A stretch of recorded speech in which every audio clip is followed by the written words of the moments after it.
Hello, John. Thank you for coming back to the show. This is, I believe, part 33 of a long series that we've been doing over the years. Yes. So we're doing it just for the audience. We are doing a live stream on YouTube, and we're also doing a simulcast on X Spaces. We're gonna John will be talking, and then after his talk, we'll take questions if there are questions. Hopefully, there will be questions. But again, John, thank you for coming to the show. And how you doing? Doing all right? Well, I'm doing good. I'm doing good. I think when we had to cancel last week, I might have, I don't know if I said something or email or not, but the Pope was still alive then, I think. Right. No, he was. And I was thinking there might be, I don't know if I kind of felt like he might not be around, but maybe I did talk to you about it. The Definitely a whole lot of things happened in these 2 weeks since the last show we did. And the thing I'd like to focus on today is something I've been preparing to do for a couple of years now, is to update my book, The Last Pope, which was one of my three biggest best-selling books. I released it in 1998, and it's basically it was the first full-bodied book. And what I mean by full-bodied book is a book that's like 450 pages in the stock style. So it's like a hefty book. It's about the prophecies of the Irish saint, or purported to be from the Irish saint, Saint Malachi, who had purportedly had this prophecy hit him when he was on the Janiculum Hill in Rome on his first of two attempted pilgrimages. He succeeded in this first one in 1138 AD. And the story goes that he was overlooking Rome and the sunset, and suddenly, as dusk fell, he went into a trance that lasted all night.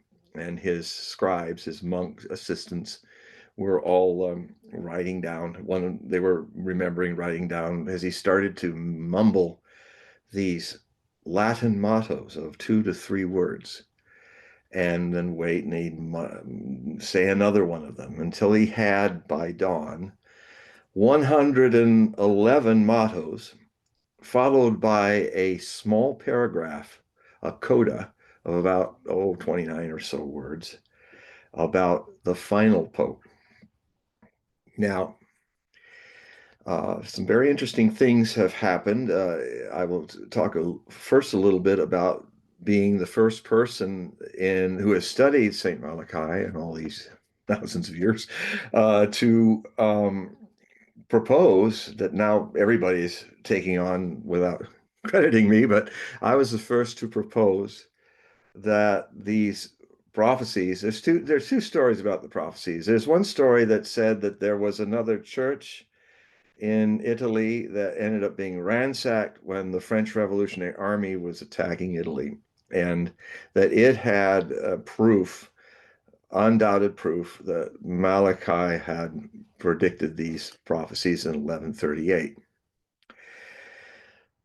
But the other source of it is that there was a little chapter in a huge Benedictine volume about the lineage of the Benedictine monks, probably going back to 500 AD when Saint Benedict, called Lignum Vitae, the line, the living line, by Dom Arnold Wion in Rome, I believe, who wrote it I believe, was in the mid 1590s. And these 2 pages are the only thing people remember of this vast book, because they were implying in the prophecies of the popes that Malachi had predicted all the popes from from when he was there in Rome all the way to Judgment Day. And he did 111 of them with these Latin mottos. Now, these Latin mottos have about 5 ways that they can be interpreted. They can sometimes give you the Christian name of the Pope, not his papal name, or they give the papal name. They can be not so much about the Pope, but somebody who dominated their reign or tyrannized their reign, like what happened to Pius VII. It was called, the motto was um, uh, uh, rapacious eagle in English. And that stands for the man who tyrannized him and put him into prison, which was Napoleon Bonaparte, Emperor Napoleon I. Put him in a rather cushy prison, the Fontainebleau Chateau, outside of Paris, from 1808, when he declared him the Antichrist, 1808 until 1814, when Napoleon was losing his final campaign uh, in France, that he had to abdicate. Ironically, after the Pope was kicked out of and his entourage were kicked back to Rome, a few weeks later, Napoleon was in the same place, signing away his empire and his heir and abdicating the throne. Of course, he would come back half a year later from his exile in Elba Island, outside of Italy's mainland. And for 100 days, he tried to take his kingdom back. And of course, he fought and lost the famous Battle of Waterloo, where we have that term, it was his Waterloo, or if you like ABBA, Waterloo. It's about being defeated by love in that case. A lot better than defeated by war. So when I started studying these, so the first 76 mottos were already published purportedly by Malachi in 1138. And that meant that when this was published in Lignum Vitae, there were 36 more mottos left to the final days of the popes and Judgment Day.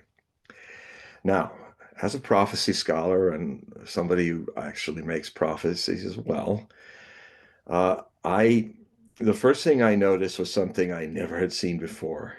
The first 76 mottos, uh, some of them name the man, some of them describe the man, some of them describe the tyrannizer of the man. A lot of them are the heraldry of the man, like Flos Florum for Paul VI, the recent pope. That is, his was the fleur de lis, three fleur de lis. So flowers, flowers. Give you another example. The His successor, uh, Diminitate Lunae, is John Paul I, who died mysteriously of very suspicious causes, some would say, and it happened during the half of moon. It was one of the shortest pontificacies, and in the half of the moon. So he was inaugurated as Pope around the half moon, the waxing, and then on the waning half moon, he died suspiciously around 4 o'clock in his bed, with his many of the things that he ate, and things like he ate at night. He liked to eat jelly beans because he had low blood pressure, and that kind of worked up his heart a bit. All that was taken away by the Secretary of State, Cardinal Villot of the Curia, that's the cabinet of the Pope, and they rushed him to be embalmed so he wouldn't be given an autopsy. Very suspicious stuff. And of course, out of all that was what he had done a day before. That morning he was going to wake up and hire and fire different people to run the Vatican Bank because of all the mafia influence in the Vatican Bank.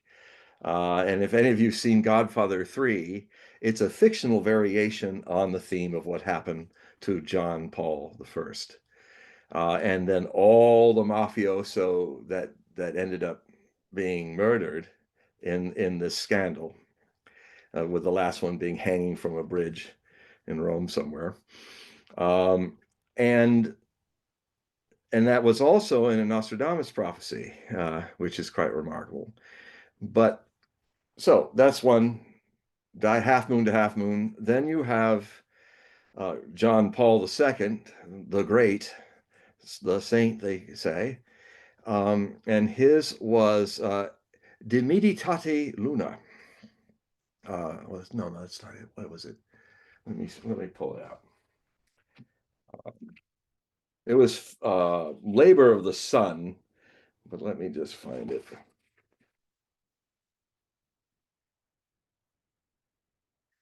This, by the way, was my first book. That was number one for 2 weeks. All books Amazon was selling in 1998, all genres. This was number one, and yeah, it earned me a date with the girls of the View, and yes, they were nicer then. But yeah, so we got so we had De Meditate Lunae, and then we had De Labora Solis, the labor of the sun.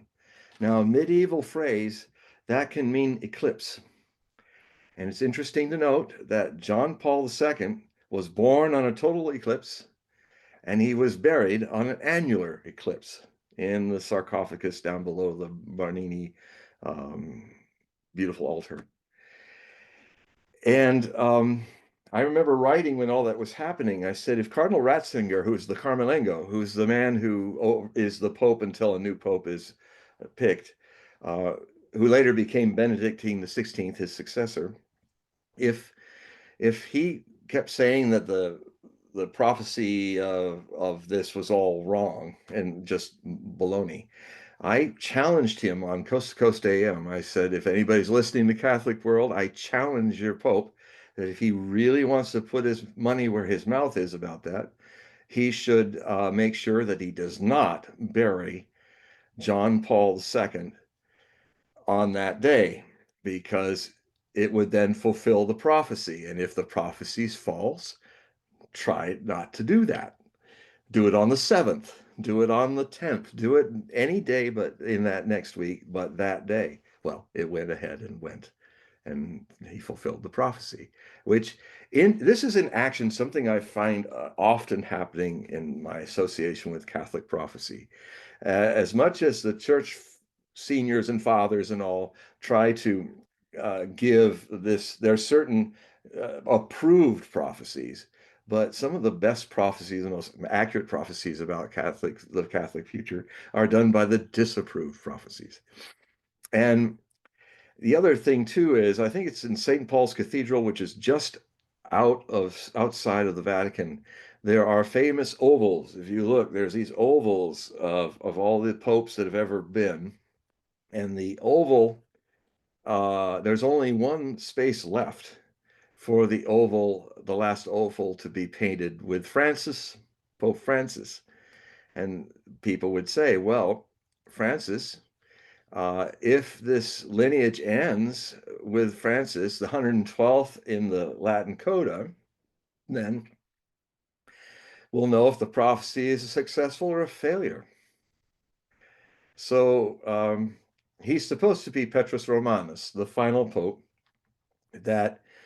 And it's important to note that this is the only time of all the mottos that there's a short paragraph describing him and the things that are happening openly in the final papacy, final pope. But it has one strange thing it does not do in the other mottos. All of them are present tense. They just recite as, okay, here's this one, and now here's this one, and here's this one.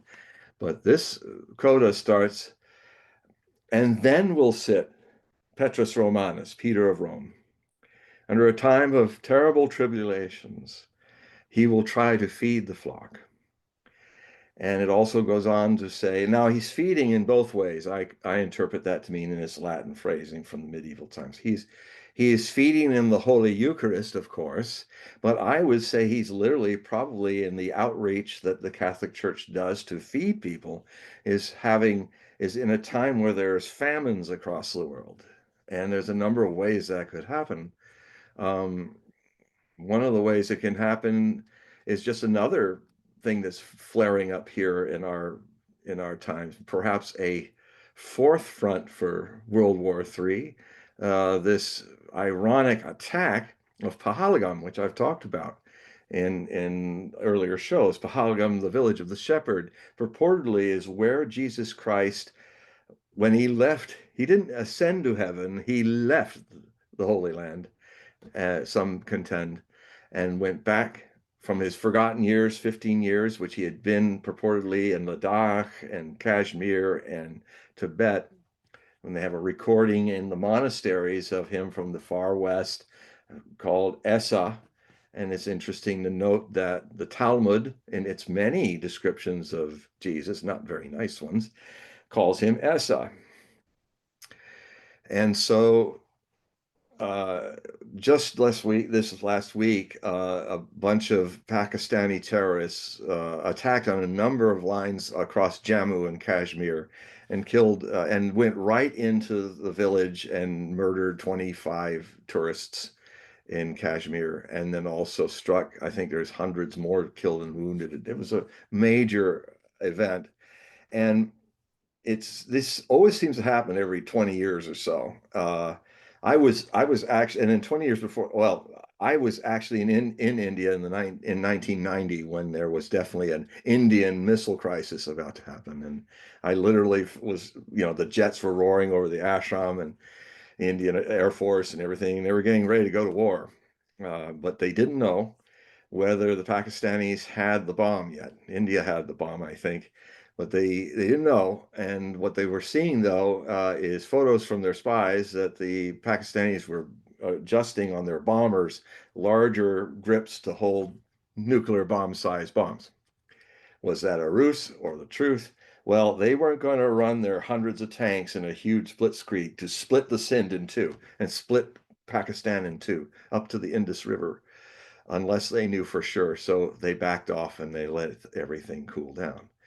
But you got to understand that this was triggered by there were some terrible massacres that happened in India from Pakistani terrorists. I mean, one was where the Taj Mahal was burned, and the Taj Mahal Hotel, and even some of my disciple friends were in the Oberoi that was also occupied by the terrorists, and they were hiding in the bathtub, and they could hear them talking outside the door, see if they're going to open up and shoot whoever was in there.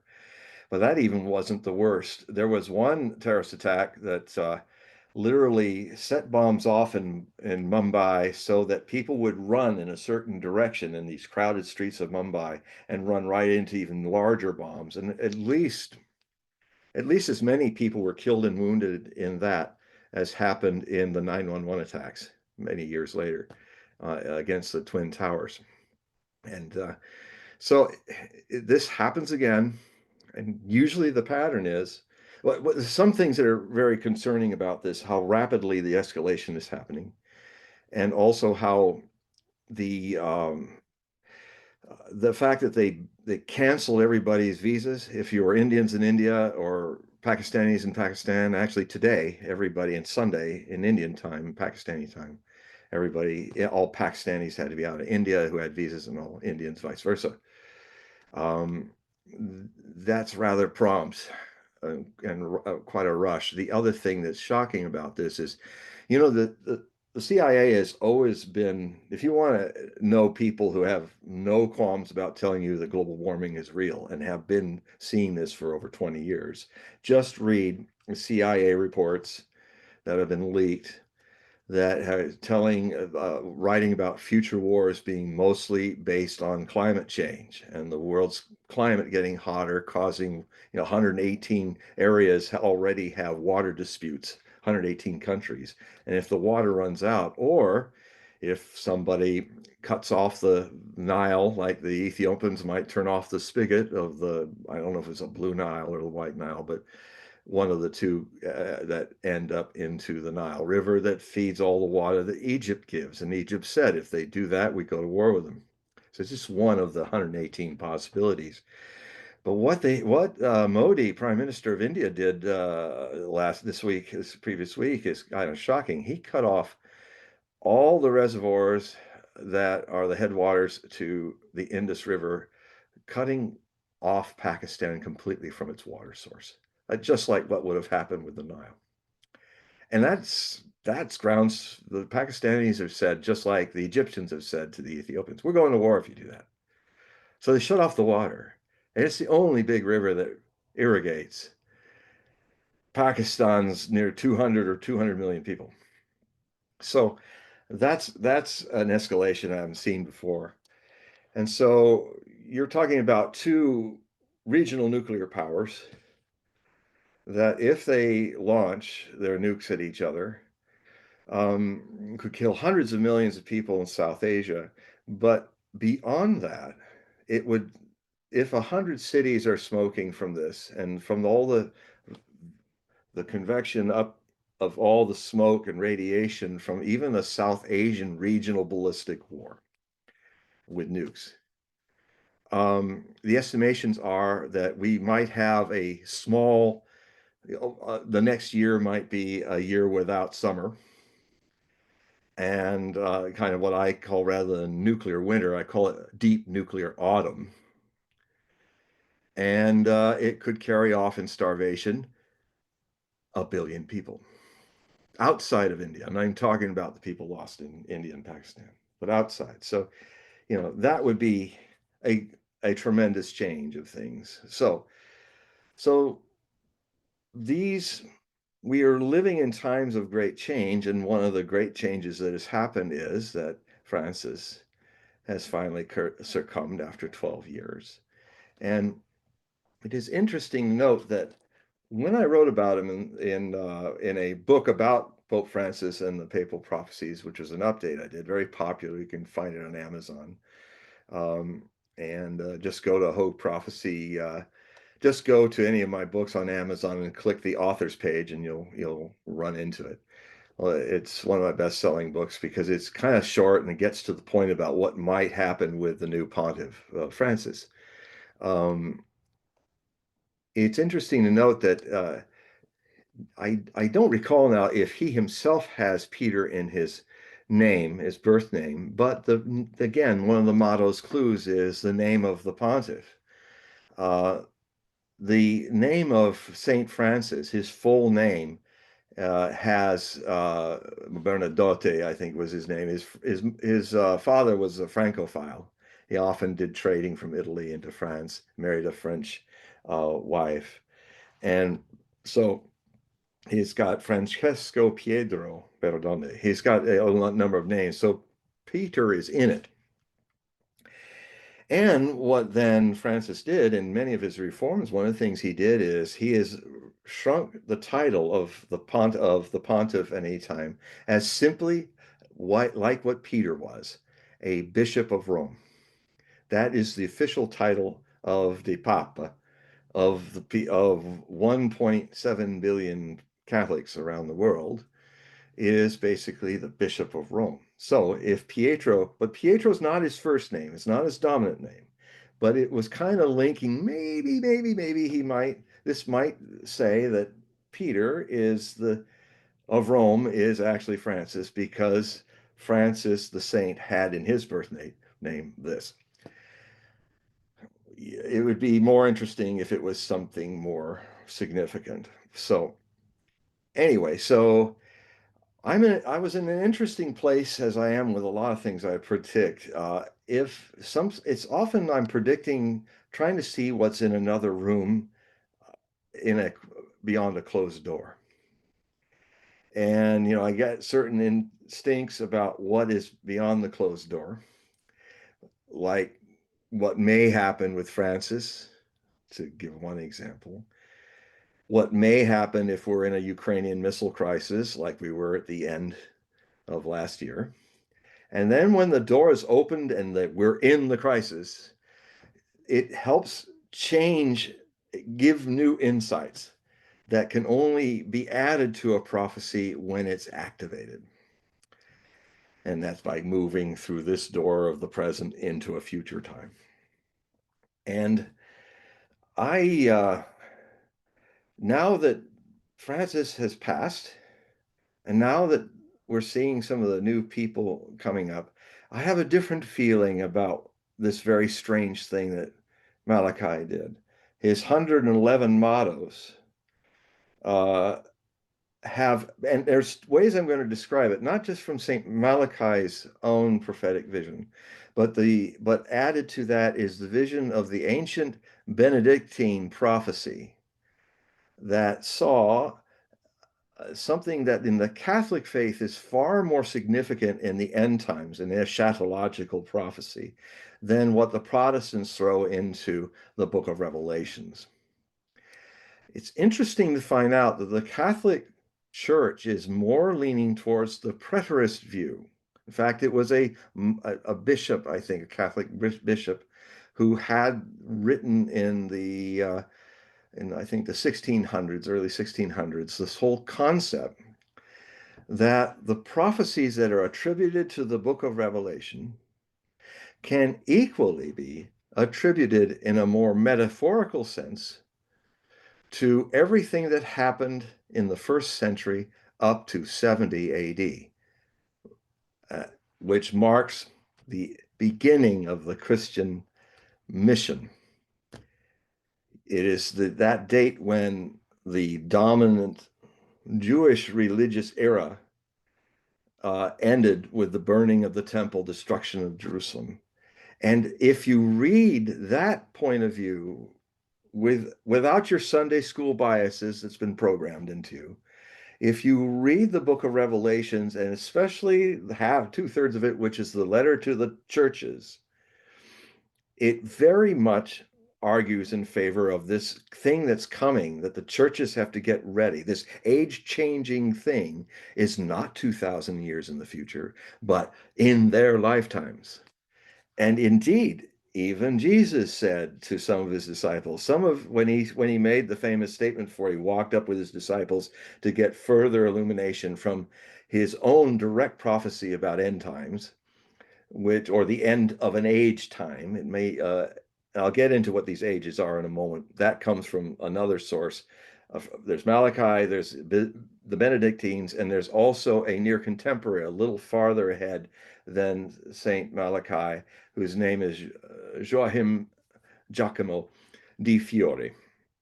And he is the man who created, just to give you an idea, I'm framing these time frames into um, 3 ages. Di Fiore saw 3 ages, that the good news or the message, the evolution of God's message to the human race has 3 20-century long ages. The first age is the age of the Father, the Old Testament, which ended with the ministry of Christ, according to Christians, and the destruction of Rome, the destruction of Jerusalem, and the diaspora beginning, and all that. And that Jesus was predicting it in 33 AD in his ministry, just before his passion and crucifixion happened, days before it happened. He was saying the temple will, not one stone will remain of the temple. And he added on in Luke and in other remembrances of the apostles that he said, many of you will see me ascend. Many of you will see this happen, because it's not a temple in the future. It's happening in their own lifetime. So the 3 ages are the age of the Father, which ended with the destruction of the temple and the sacking of Jerusalem, and the beginning, a 2-step phase with the Romans fighting in Judea of the diaspora. The second then is the 20 centuries of the age of the Son. That's what he called it. It's the Holy Trinity in 3 20-century ages. Now, when that age ends, there'll probably be some travail that reaches some kind of climax, which should change the way we look at the millennium. Everybody celebrated the millennium coming in 2000, believing that it's about the birth of Christ. That's what changed the BC to AD, Anno Domini, to that whole calendrical affair. It presumes that the birth of Christ, which is only potential, is the mark of when we really should start counting the age of the Son disappearing into the age of the Holy Spirit, which is the age where um, the middleman, the priests being the go-between between God and people, is slowly disappearing, and God's message, if people are open to it, can go directly to them for the next 20 centuries. That would be ending the Aquarian age. So it is not the potential that marks the millennium, I contend. It is the action of Jesus Christ, his ministry in his final 3 years, his passion and his crucifixion and resurrection, according to the book. These are the acts that starts in motion the travail that ends the age of the Father and begins the age of the Son, which means the millennium doesn't really come. It hasn't come yet until what, 8 years from now or less. I'm not very good at counting numbers when I'm live. It's 2033. We should all be looking at the third millennium. The second millennium ends actually in 2033, not in 2000. Um, so, and then we start a period of travails that climaxes with what the book of Revelation was really talking about: the destruction of Jerusalem, the destruction of the temple, and a new religious thing coming to the world. It's less, people take it too literally. And it's really about, that's what the preterists say. And surprisingly, the Catholic Church leans towards the preterist point of view. And one of the reasons why is a pretty good one. Um, this is the only time Jesus Christ in the New Testament spoke prophetically directly to his disciples, not some person channeling an angel via Christ via an angel to a guy in a cave under arrest by the Roman Empire called Saint Paul. I mean Saint John. Sorry, Saint John of Revelation. This is more direct. This is the people. It's just a two-step, not three steps. This is Jesus written down by at least a couple of witnesses that wrote it down, and Luke later, of the main apostles and the main books of the New Testament, saying uh, that this is after he was telling all of his disciples came out of the holy temple and they looked up and said, "What an amazing edifice that is!" And Jesus just looked at it and went, "Not a single stone that you see today will be here. It'll all be gone." And that shocking statement, they walked up to the Mount of Olives, and that is where he gave what people call the little apocalypse, rather than St. John's apocalypse. The little apocalypse, which is I think, since it's coming from Christ himself, I think it really has a lot more merit than something channeled by St. John or somebody, one of the many Johns that were apostles of Jesus that knew him or later came. And so the so the so we have Saint Malachi's succession of pontiffs. I'm viewing that now on this side of the door in a very different way. Now that's enacted, now that the guy who looked like was going to be Petrus Romanus is not. Remember, all the 111 pontiffs were in present tense. This coda is against the succession. It's not a part of it. It's hanging out there. It's in future tense. And I started to think, well, maybe that's because we've been counting this thing wrong. 2000 is not the count, it's 2033.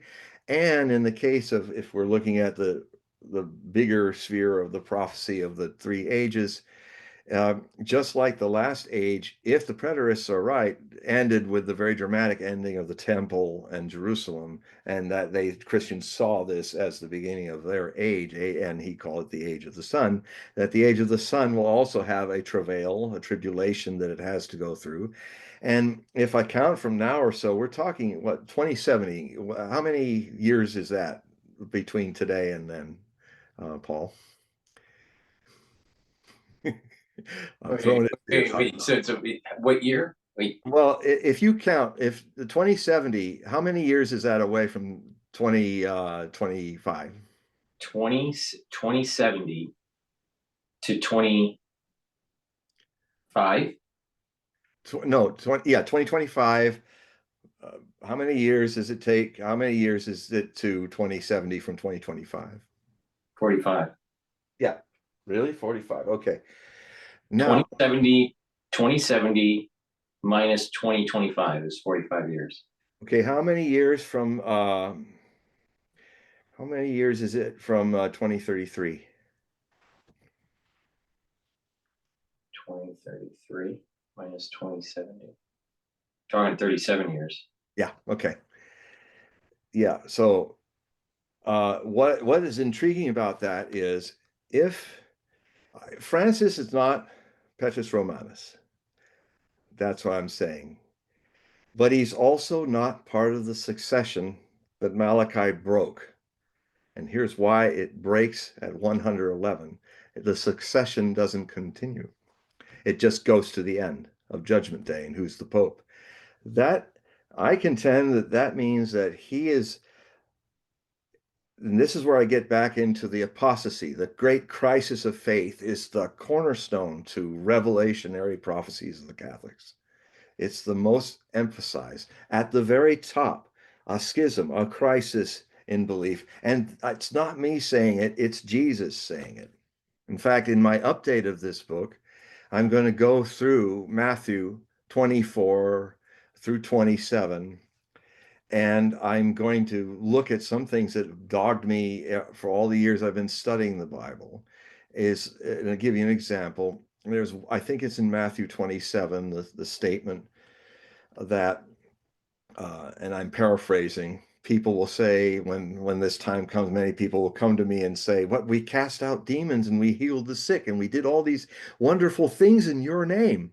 And he'll say, basically, he says, "You never knew me. I never knew you. Get ye away, you workers of iniquities."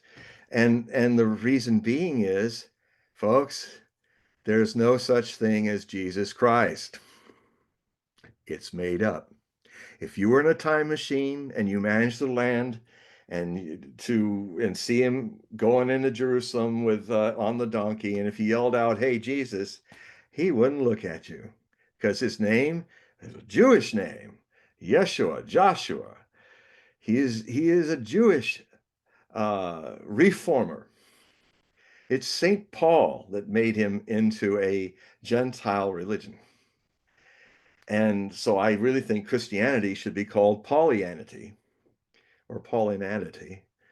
And even early church fathers were Tertullian, for instance, his scripture, his writings survive where he's really castigating Paul for he's bringing all these heathen ideas into our religion. One of those heathen ideas, by the way, is the Holy Eucharist. It's almost word for word the Holy Eucharist of the Persian Messiah that was widely worshipped by Roman legions at that time, Mithras, who was also born of a virgin and also died and was resurrected. And his Holy Eucharist is almost verbatim the Holy Eucharist of Christianity. That's a big problem there. The other big problem is one of the most important prophecies of the Revelations that even most people who don't read much about it is, of course, the number of the beast, 666. The number of the beast in Revelations 13. And these are cornerstone things. And when you find a certain evidence, you can have a whole tree of wonderful ideas, but if the roots are wrong, all the tree goes. And if for 2,000 years, people have been trying to find names to match the numerical equivalent of Hebrew and Greek letters because they didn't have numbers officially then. So Hebrew letters and Greek letters had their own numeral values. So if you spelled a name that would end up adding up to 666, you would spell the name of the beast of Revelation.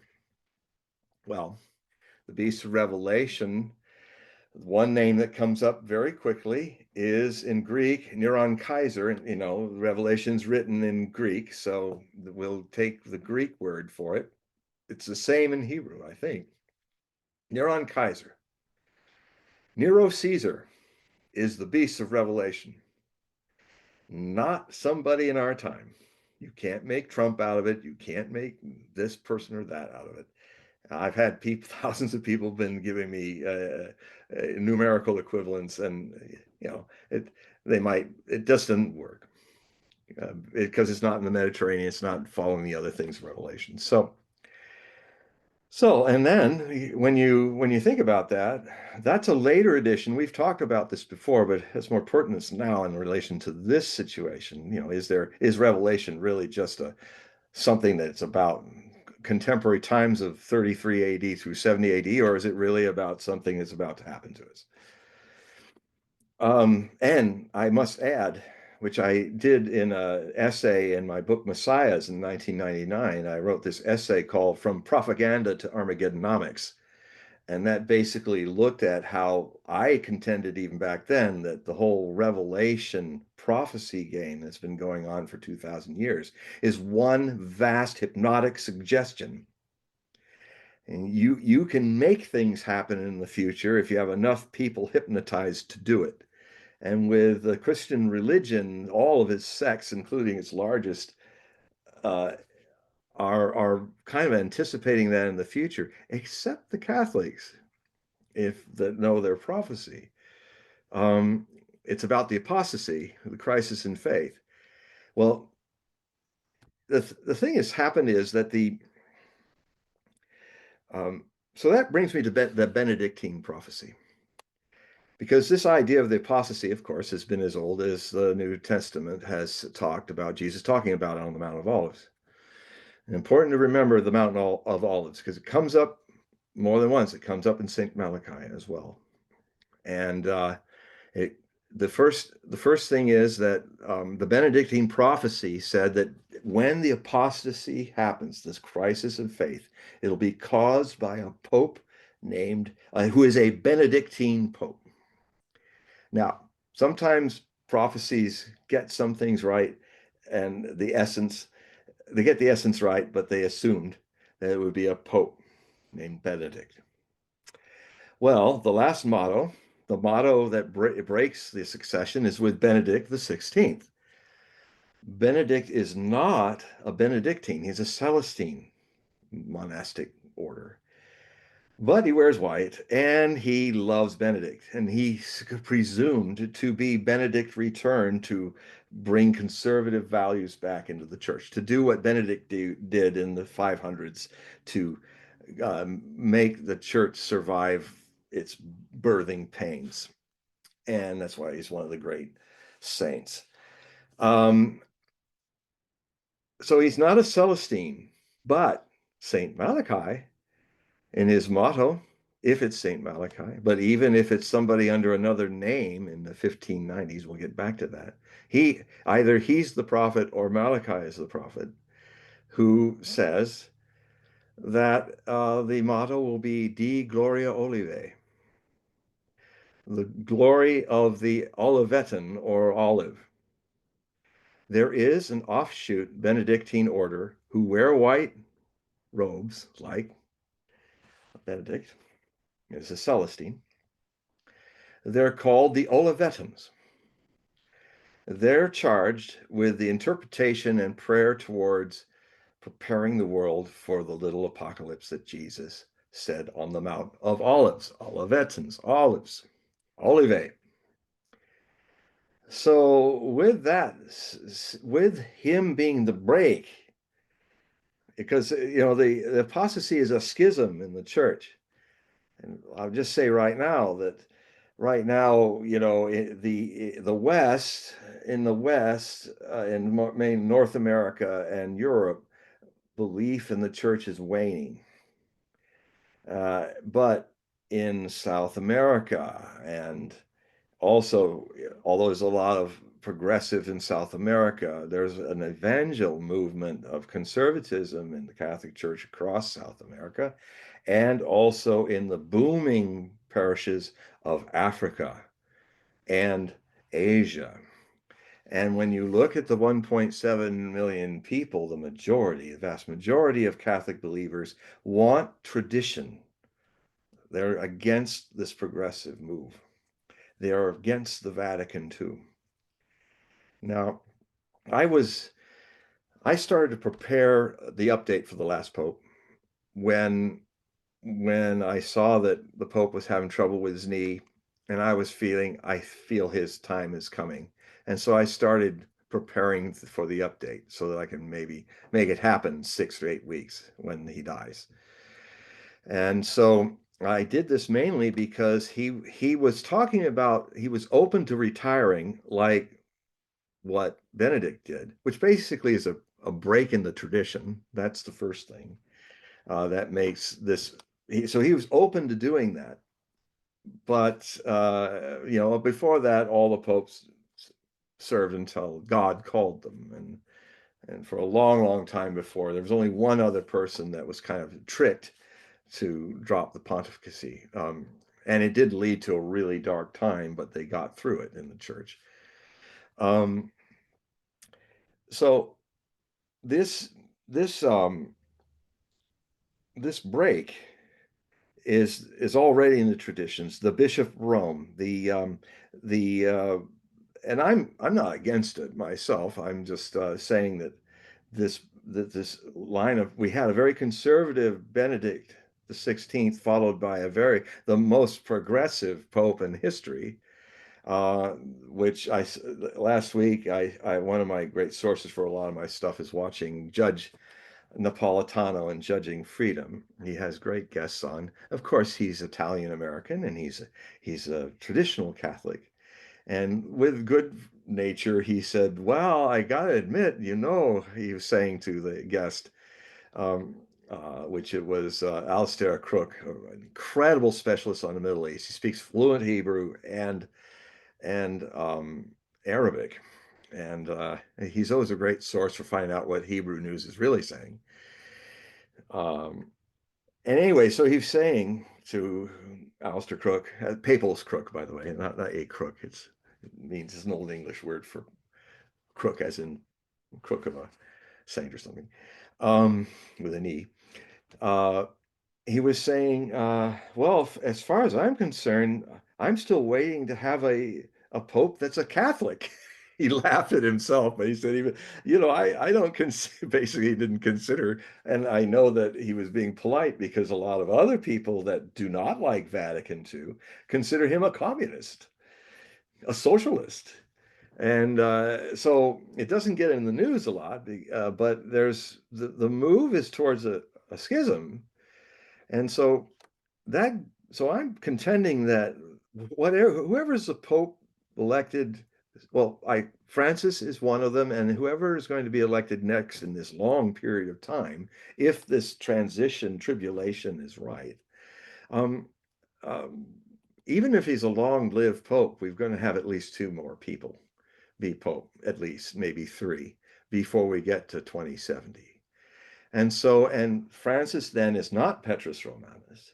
He is the popes that are disconnected from the tradition. Call them anti-popes. A lot of people in the Catholic Church who are not into Vatican II feel that way. They didn't like the fact that he did a stealth Vatican III with his synod, Council of the Synod, that lasted a year and a half, and through the back door changed a lot of the dogma and doctrine that John the 23rd, progressive, and also Paul the VI did in Vatican II. And they don't like that. And so there's an interesting thing. We have the papability. There are a number of, that means those who may be Pope next, that are about another, I think the mourning will end probably in another 4 days, maybe on May 1st, or around that time they'll go into the Sistine Chapel and make their votes. And there's a number of interesting people. One of them is someone, as I've looked at and studied it, that Francis pretty openly, indirectly, as the papacy always is, but in an indirect way that says it without saying, that the Filipino cardinal, uh, Teglis, I think, Luis Antonio Tegla, I think. He's only 67 years old. And actually, he's full of life, and it's quite a interesting. He'll be an interesting pope if he's ordained, but it's probably because he's called Francis II by a lot of people, the Catholic cardinals, because he's definitely he to continue what Francis started to do, this progressive move. what some traditional Catholics say, he's not really going to be a pope. Even worse, a Catholic pope, in their view. So, so he's one of them. And then there's two others. One is the big hope for the conservatives, who is a Peter Erno, I think is his name. He is a Cardinal of Hungary. And there's another who's called Pietro Pangolin. He is the Secretary of State of the Curia, the state. He's the second man in control of the Vatican state. The Arnold is the Hungarian is a staunch conservative, and there's the big hope. There's a couple black cardinals who may also are staunch conservatives, who may also have a chance. But what I find intriguing about this is one step closer to something Francis wasn't. This is this idea of Peter of Rome. You see, Pandolin is from Rome. He was born in Rome. And even if the Hungarian is elected because Francis changed the naming of the Pope as only Bishop of Rome, then everyone that is a Bishop of Rome from Francis on is Romanus, as Bishop Romanus, Piscopo Romanus. And so in both cases, they could be called from their Christian names, Peter of Rome. So he is only 70, Piscopo. He is only 70, and in papal conditions, that's a kid. So if he lives a long life, and if he actually breaks the record of Pius the Ninth, which I believe was 42 years, if he can do that, and he doesn't look like he's sick or anything like that, if he manages that, then well, that'd be pretty amazing. I don't think it's going to happen. And I just wonder if there's a few more popes and conclaves, if more things are going to come up that match Petrus Romanus even further. It's like it happened a little bit with Francis.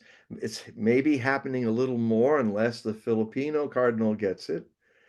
And then maybe it'll be happening more. Some of the hints in the final coda may be engaged.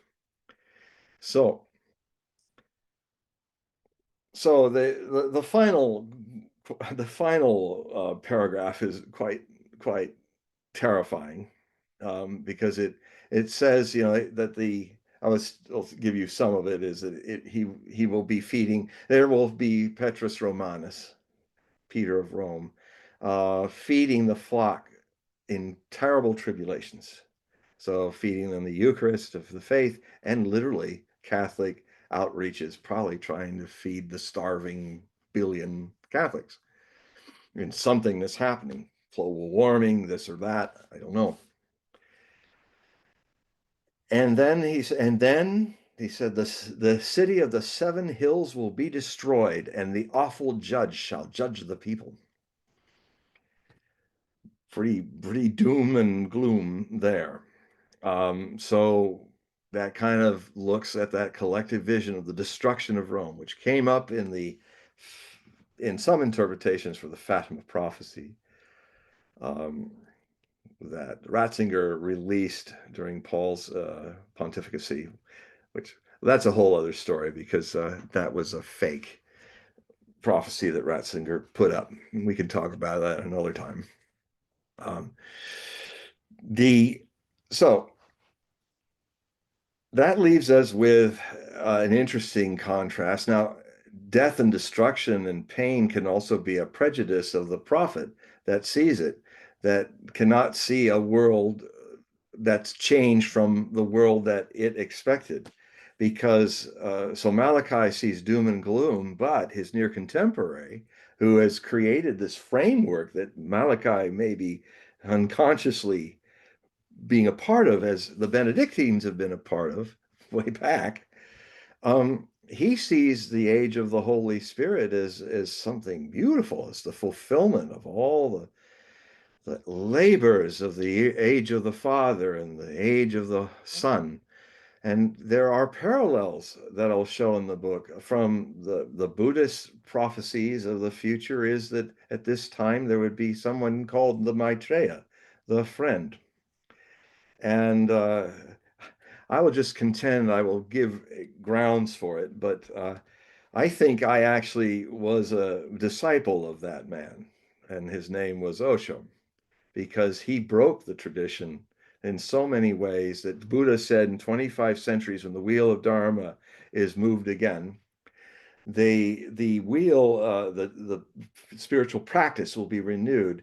What happens is things of the old are pushed aside and we evolved into a new thing. And Osho used to say that, as Buddha said, the master-disciple relationship needs to end, and something like the Buddha field needs to happen, where a teacher of the stature of Buddha, like I contend my master was, is not a person who's over and above you, but a friend who's just stepped a few steps farther down the path and is, as a friend, is helping friends along, but not as not as some holier than holy person like the Buddha and everybody's bowing to him.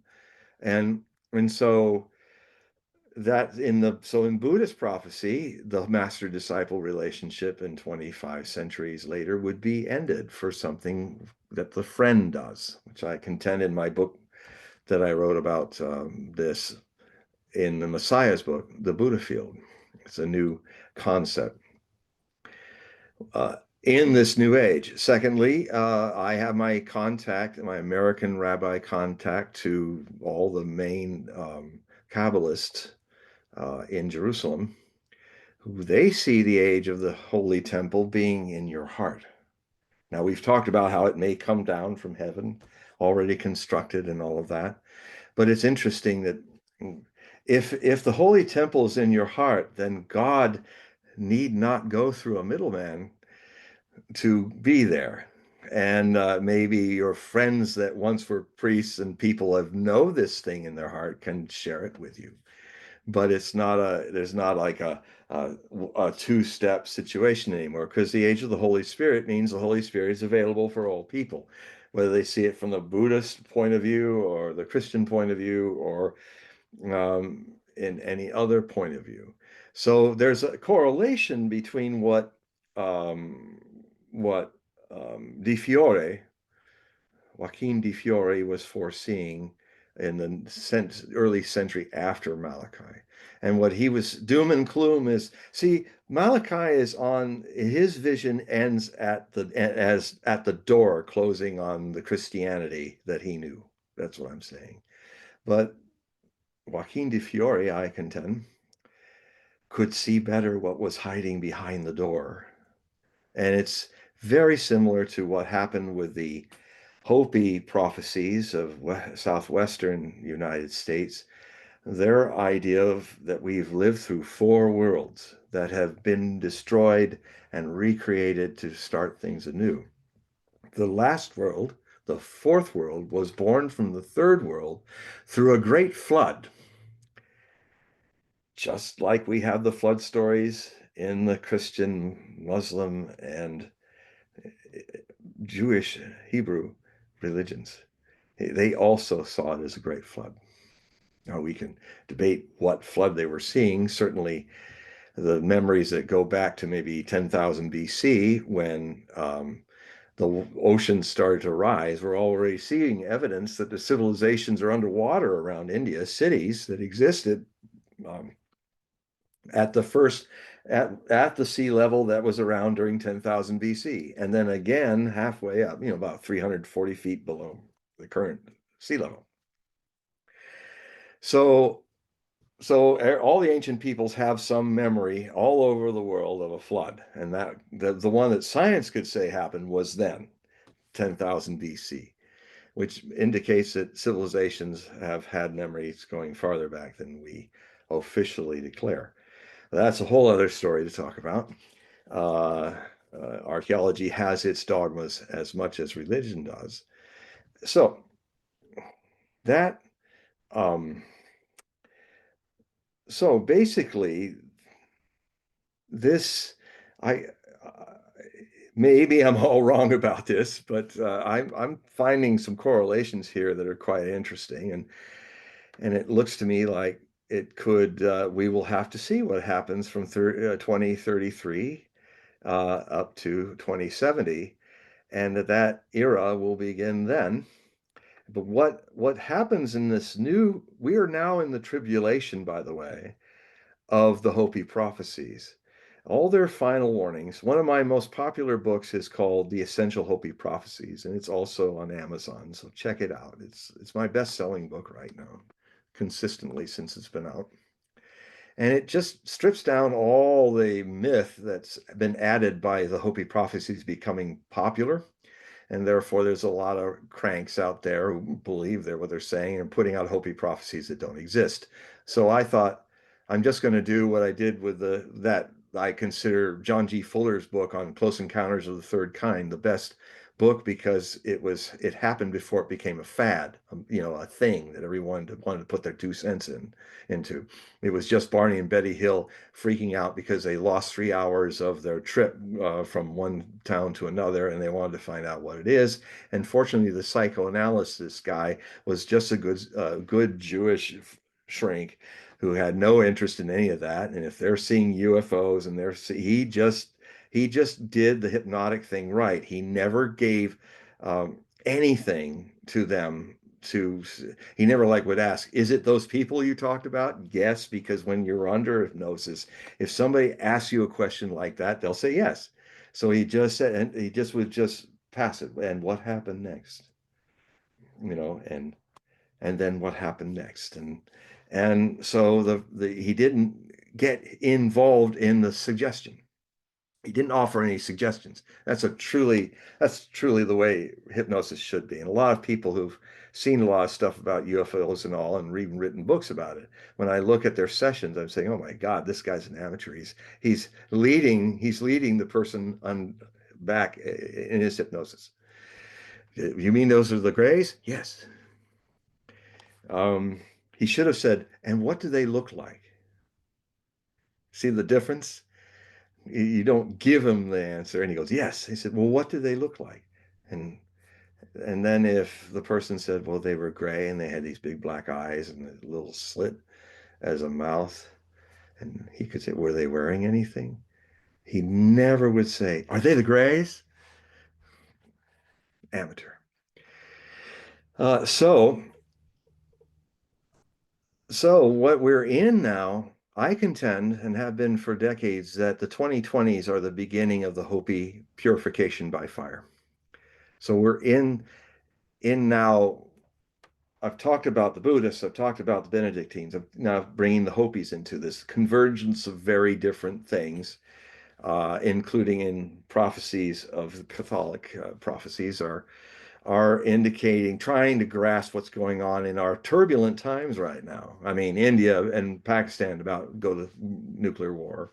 The Russians are now about to start their great advances, and the Ukrainian army in the next year is going to roll up, and then people are going to freak out and try to jump in. That's happening. It looks like even the issue with China and a tariff war could end up being a war as well, because the Chinese aren't going to stop. They've had enough of what is going on here with this, and they're going to win that tariff war. So it's about time for certain wise people who are, if they're not wise yet, eat some humble pie like the president and say, I screwed up with the tariffs. I should have read that book better than I did about McKinley, because if you understand McKinley, he never did what Trump has done. He's never tariffed everybody on every good.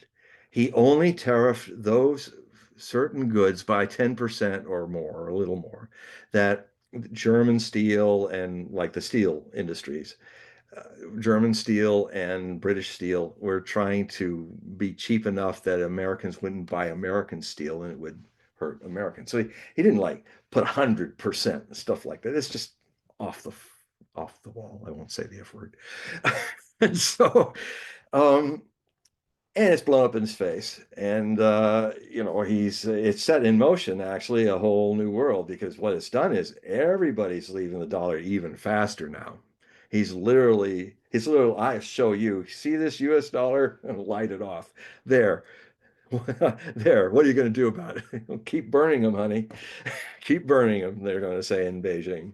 We'll just go with the rest of the world that doesn't want to be with you guys anymore. So things are in upheaval. Structures that we've had are going down. And so the purification by fire can be, it can be, if we're unconscious, it can be global warming overwhelming the world, because it's coming. Even the CIA gets it. Even the Pentagon has written papers preparing for climate-oriented warfare because of global warming. Even the oil industries know that they're doing it, because their first reports back in the 70s and even in the 60s, their own scientists proved it, that the fossil fuels are warming up the world. They even made ads and documentaries about it, which all disappeared by 1980s, and they just pretended it. They never discovered this uncomfortable truth. So that's coming, and then war's coming, and so a lot of travail, but it's perhaps necessary for us to go through this. The purification can be about war, the flames of war, the flames of global warming, or it can be the inner fire, the inner eternal fire, the candlelight that all the darkness in the universe cannot put out. And I think that if one is going to go deep into this purification, choose to be purified by consciousness, by a fire inside you. And it doesn't matter what religion you follow. It is all the religions seek the holy light. So just if you're a Christian, if you're an atheist, if you're a Buddhist, if whatever, just bring more light in your heart, because that's the flame that the Hopi enlightened people hope says will bring forth the fifth world, which will balance ecology and live in a much more spiritual state than, and that's implying the age of the Holy Spirit. These prophecies are converging. And I've just given you, you're the first people to get a little preview of what I'm going to write about in the update of this book, which I'm going to change the I won't tell the title yet until it's out, but I already designed the cover. I've already been ready for it. Now I just have to update I did that book when only John Paul II was around. So I have to write a chapter on Benedict. I have to write a chapter about Francis. Then I'll write a chapter about the apostasy and the age of the Holy Spirit to finish this one off. Hey, John, the first thing that popped in my head when you were talking about, did Trump, read, a book from McKinley or anything, the book of McKinley. I honestly have never seen Trump carry a book on Marine One. Every president that I can remember in my lifetime, other than Trump, carried a book either on vacation or, I don't know if they read it or not, but at least they carried the book, including Biden.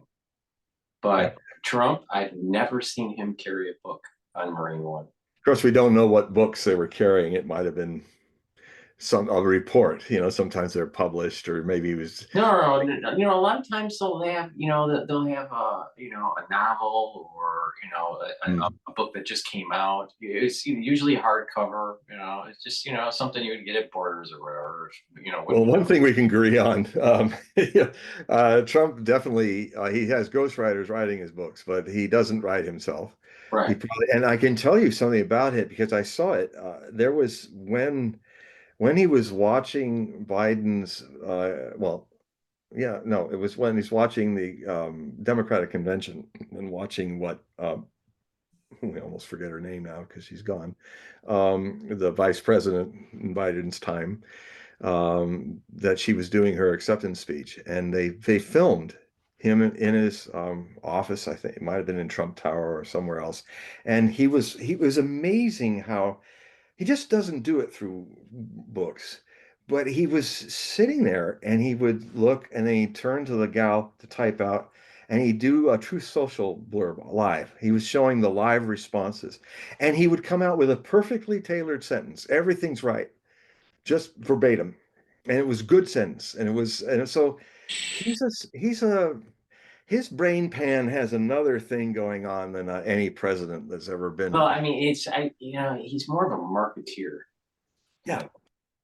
He's Yeah, not, it's like a he's not a marketeer. He was like scholar. going, blah, blah, blah, blah, blah. And it was great. It was brilliant. And then you go, another one. So any of you read that Truth Social live thing when Kamala Harris was doing her acceptance speech? I saw the movie completely where all those things were spontaneously. He'd go, okay, dun, dun, dun. And so yeah, his pathways in his brain are just different. And being a history buff, or like so many presidents have been, Eisenhower, Kennedy, Johnson, Nixon, almost any of them were literate in history, and that's not Trump. He's an Okay.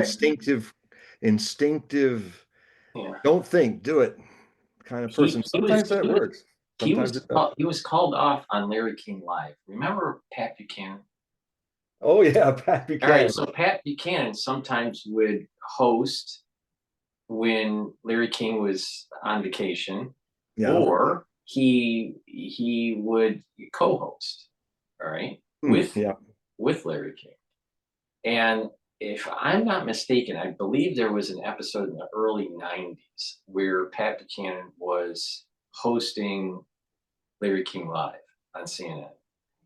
And Trump was being interviewed, and Pat was saying, "Well, what's a recent book that you've been reading?" Not to call him off on it or anything. No, It was no, just, he wasn't. Yeah.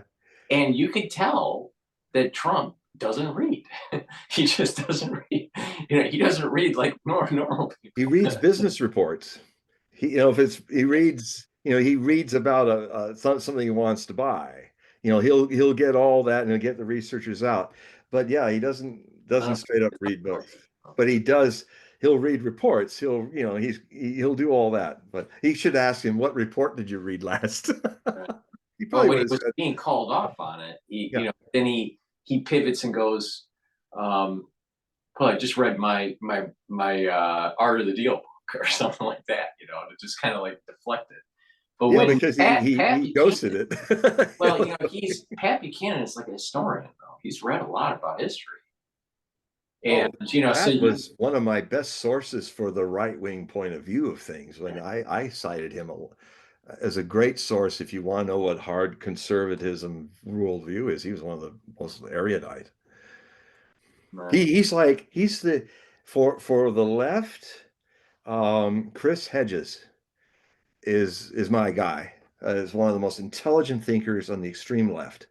Pat Buchanan was the most intelligent person I ever read on the extreme right. right, right. But it was just interesting in how he was trying to deflect it, but you could tell that Yeah, well, yeah, he's I've heard of that story, and yeah, Trump's not yeah. intellectual. But I'd even say this: if you want, because Pat, unfortunately, R.I.P., rest in peace. Um, if you want to get the hard right view of things from a very intelligent man, Bannon, you know, read or watch Bannon. Um, he's really, who used to be, you know, a consultant It's for interesting that you say that, Steve because Bannon. right, it's interesting that you say that, because when I think of conservatives, there's these um, waves of an era. All right, Yeah, Pat Buchanan was one wave.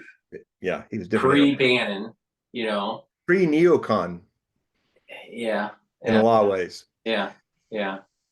Um, the one that had the National Review, what was his name? From Oh, yes. He was always the guy that used to do that nervous thing with his tongue. right. I can't. I What was his I'm name? getting old. I can I see. I remember can his name. hear him. I remember what he wrote, but I can't remember his name. He was a Very, Yale very guy. elderly of me. Yeah. I have to Um, control the book. yeah. His name escapes me at the moment. But he came from a different era.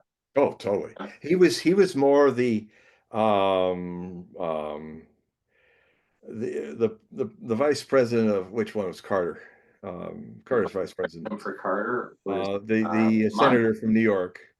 Isn't Um, that Mondale? no, that Mondale is well, that probably is Mondale. I'm thinking of somebody else. It might be. Oh, it was the vice president for Ford.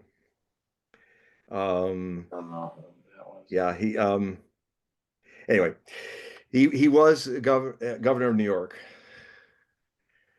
and I don't know who it was. Oh, Buckley. Someone just typed in. oh yeah, Buckley. Thank you there. Thank you. Yes, I was Mr. thinking Buckley. Buckley. So Now Buckley we got to find came out the from other a guy. different I forgot. era. Buckley was kind of like almost like this World War II up to Vietnam Yeah, era, he was.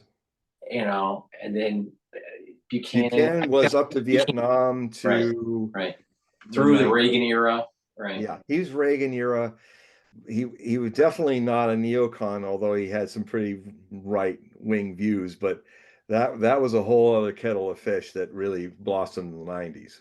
Mm. They were rising when he was there. You see, the new Republican guys were going up against Buckley, and they were young Turks like Buchanan, relatively speaking. And he was more the kind of the liberal Republican view. I'm trying to think of, God, I can see him. Anyway, I can't remember. Somebody out there in the question land, who am I talking about? It's he was the governor of New York. He famously was filmed dying of a heart attack in New York. I think he was with Ford So as Ford's vice VP, president. Hmm? Ford's VP. Ford's VP, yeah.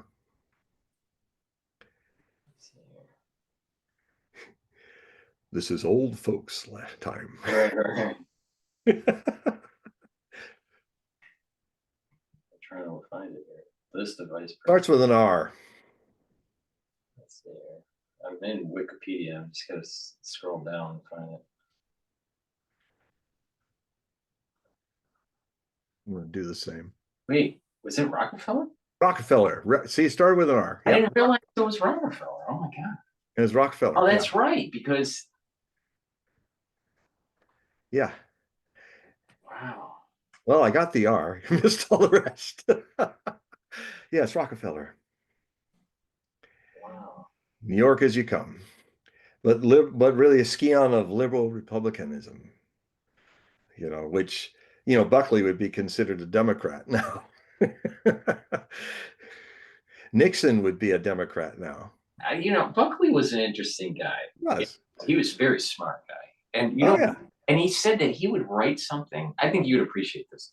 He would write something and he said it wasn't really so much the writing, it was the editing that he enjoyed. And he would really ponder about, should he use this word or a different word? And Oh, and the yeah. Well, this combination is that, the nuance of it.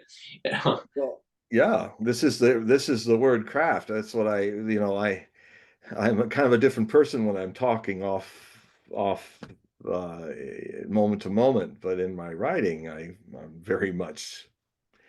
Let's make sure It's a this is different the right mindset. word, the right nuance. It's a different mindset. And just a pivot here, just a little bit. I Reading admire this Buckley for that. I'm reading this book called Mastering AI. All right. It's a book that just came out. All right.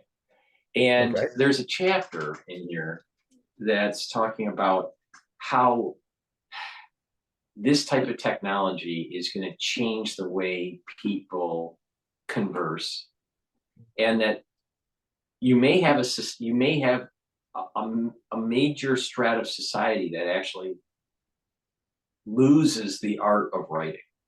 Yeah. Oh, it's more than that. I can tell you that um, every time we surrender a motor mental effort to the machine, our brains get a little softer. The brains, it's like, I'll give you an example, a simple example. Um, I remember my mother went in down to, when she was alive, she went down to the Star Store here in Langley, and they had one of those rare big power outages. And the cashiers were all of the new generation that do their cell phones and all that. And except for some of the older people who didn't live in that AI enhancing, making life easier for them, they couldn't count. They couldn't calculate the price and do things out of their head. They had lost that ability to do that. So or manage with checks and things like that. So there's it's I have for since the 2000, I have been warning that AI, the way we're going about it, is not a perfection of the human race, but a magnification of ego. It's not a thing that will magnify our wisdom. Um, and you can already see it. Yeah, there will be. I mean, I've often said that what you would have is a very technologically advanced civilization of misanthropes and of people who are in the social understanding of life are ignorant and savages even. To prove your point, I kind of saw this in undergrad, all right, where you see students that were more aligned with the humanities or liberal arts versus the ones that went into engineering. Yeah, The ones that went into engineering, of course, had higher paying jobs, right? But there was a skill set that was lost. yeah. With all that Humanity. mathematical ability, many engineers didn't know how to write very well, or or even communicate in a large setting Yeah. versus ones that came from the liberal arts background. Have you So ever noticed? and that was all pre-AI stuff. Yeah, yeah, yeah. But it's enhanced now because now it's easy for them to design. They can get on their phones and design a building, which means you're not with blueprints with other people and stuff. You can just do that all very clearly. And the other thing too is that I've noticed over the years as a communicator is that people are becoming as passive aggressive in their communications as machines are. They won't, to put it in the nicest way, when the baby's crying, you don't, like a computer's got a problem, you don't know why he's crying. You ask him why, and he goes, wah, wah, or error 409, error 404, which is not a communication. It's just wah, wah. And then you have to have the skill of not being a machine to figure out how to communicate with a system that's passive aggressive and doesn't really know how to take you through the steps because it just doesn't care. Um, it's not been given that virtue of caring. I mean, communication, Buckley cared about people getting his message right. So he did the extra mile, and it takes a lot of work. And those skills that make us separate from our machines is being lost. And what we're creating are a race of Frankenstein monsters that can even look like us or just be our machines and factories. And it's not their fault. Machines are just reflecting our stupidity and our taking for granted what it is to be a human. I think if we're going to make it through this period without being destroyed by this, because this is my number one concern Even nuclear war can be survived. Even global warming can be survived. But the human race can't survive this unless it starts to value its humanness and not give up its humanness to the machine. Let the machine do certain things, but don't let the machine replace you as a thinking person who does the job better, or you will be gone. You're committing your own extinction. And you're doing it in little steps of losing your humanity, which is atrophying because you're losing the ability to make efforts, to work hard, to have to think out a problem. If your machines if Siri thinks out all your problems for you, in a few years, you're going to be a retard. We have a society that's already Yeah, retarded. it is. And I almost think sometimes the best thing that could happen to us is the Carrington event that wipes out all the electronics. And Yep. then we have to discover again how to think and how to be human. And then this could end up, if we have a Carrington event that takes everything out, then it'll be terrible and a lot of people will die. But out of that, people will rise up and say, we shouldn't give all of our intelligence to machines. Maybe we'll do something like what happened in Dune. Maybe we will become better in doing that work ourselves with our organic brains, like the Mentats Mm. in Dune. Because that's one of the most important lessons in that science fiction classic is the rebellion against the machines that happened like 10,000 years earlier in Ebert in his world, Herbert in his wonderful universe that he created. How they had to make sure that they still had ornithopters, they still had machines and other things, but they had to do the thinking. And now, there's one movie that shows a way where artificial intelligence can be good in the future, and that's Interstellar. That robot that they use in the Interstellar ship. He programs him to be funny and sarcastic. He just is a servant. He's a lackey. He is programmed not to uh, compete with us. It's like, no, you're a slave. This is where a slave is because this thing isn't real. If you people think you're creating a conscious thing, then you're just as stupid as Dr. Frankenstein making his monster Well, out of the thing, body parts. yeah, the thing is that we are spending the time to ask questions in Chat GPT, Right. building up these models. Yeah. And over time, this AI, this larger AI, is getting smarter and smarter. We are starting to become a slave to it because Absolutely. we are losing our cortical tissue for We're thinking. losing our cortex. Yeah, yeah. Well, And so over time we're literally becoming slaves of the system. absolutely. It's already happening. And old graybeards like me may not be here to tell you about that. You young people of the future. We're, Listen to us before There's we going are to be a time. gone, There's going to or be a you will time. be gone. I'll tell you.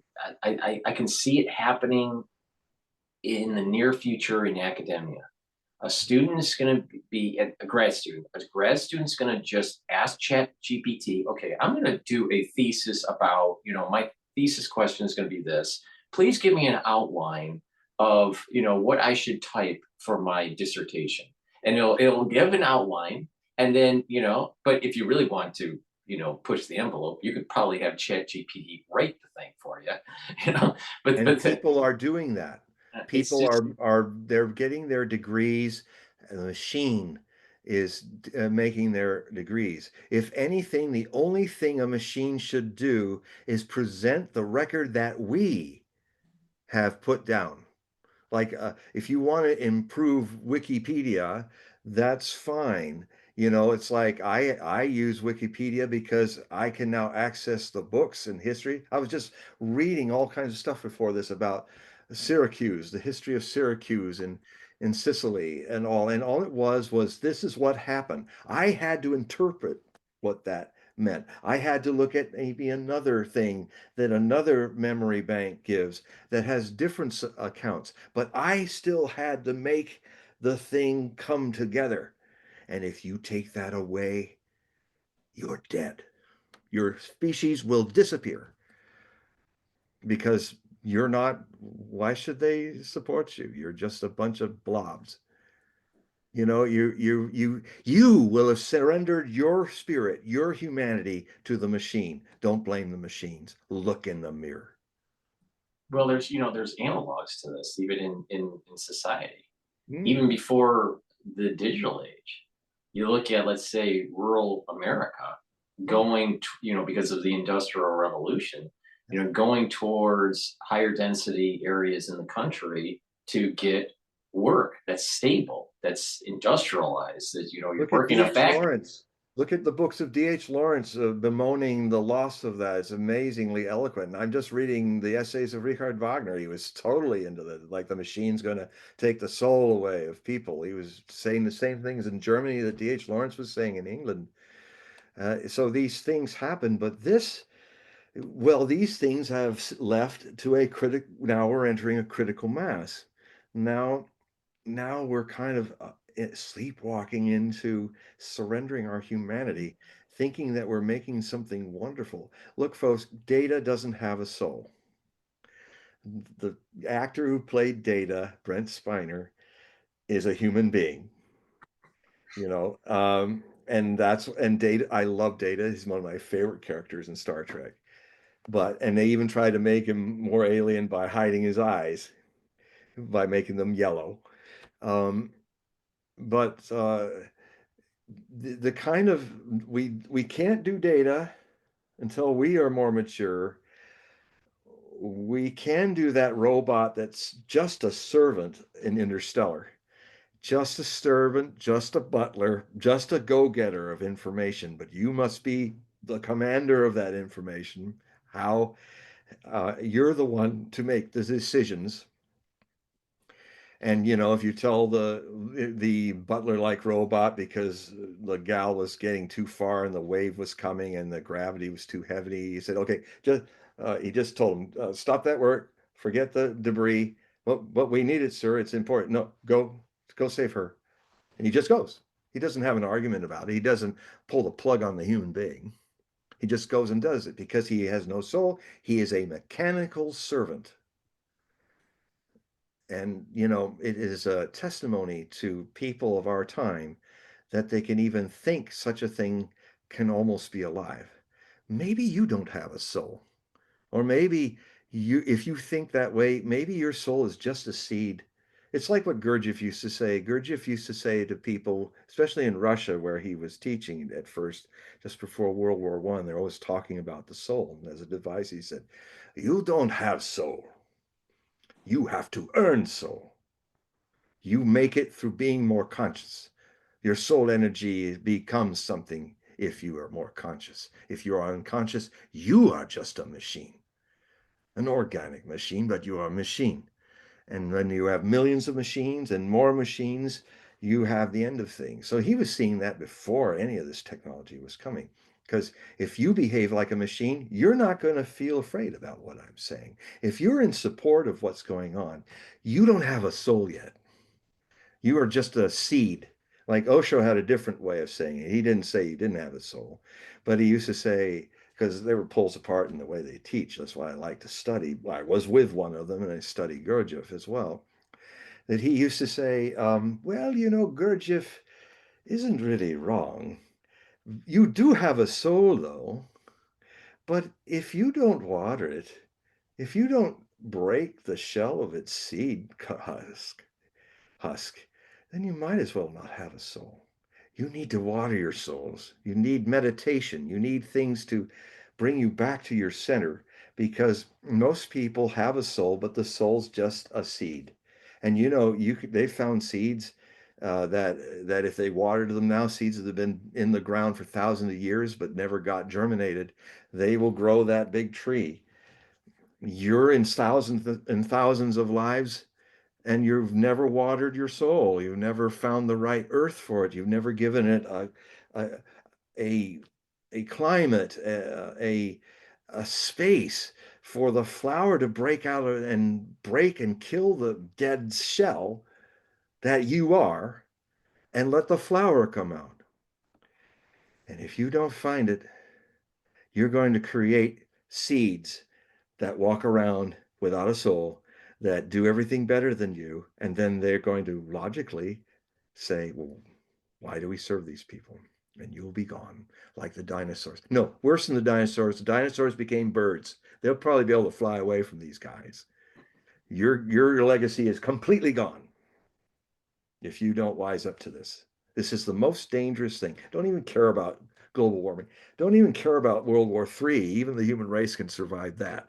You will not survive this unless you people start to open your souls and You know, realize. you bring a good point. You know, that mankind developed, nuclear, an understanding of nuclear technology, Hmm, and and you can use it for good or you can light the for world with it, right, or end it. right. Yeah, And it's the same thing with this AI. I just don't feel as though we are mature enough we're not. to have it.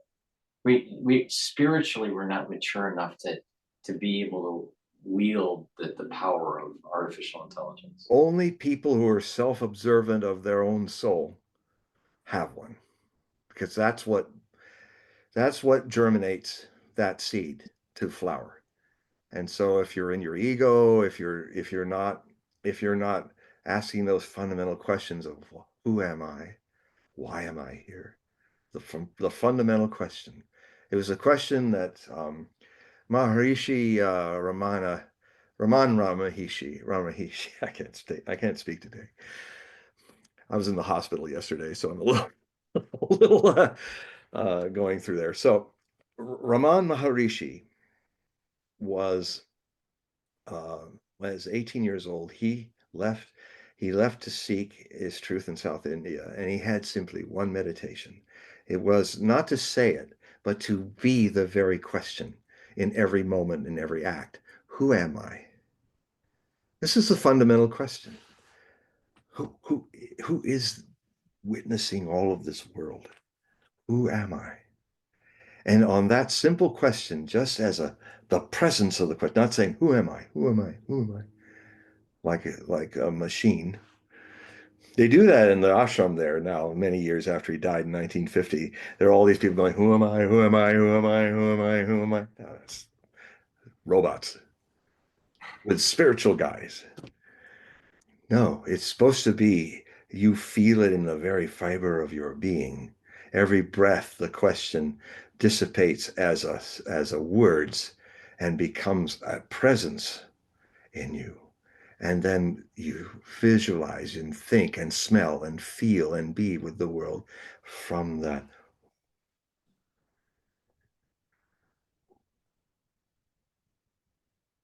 Otherwise, the machines are going to get you.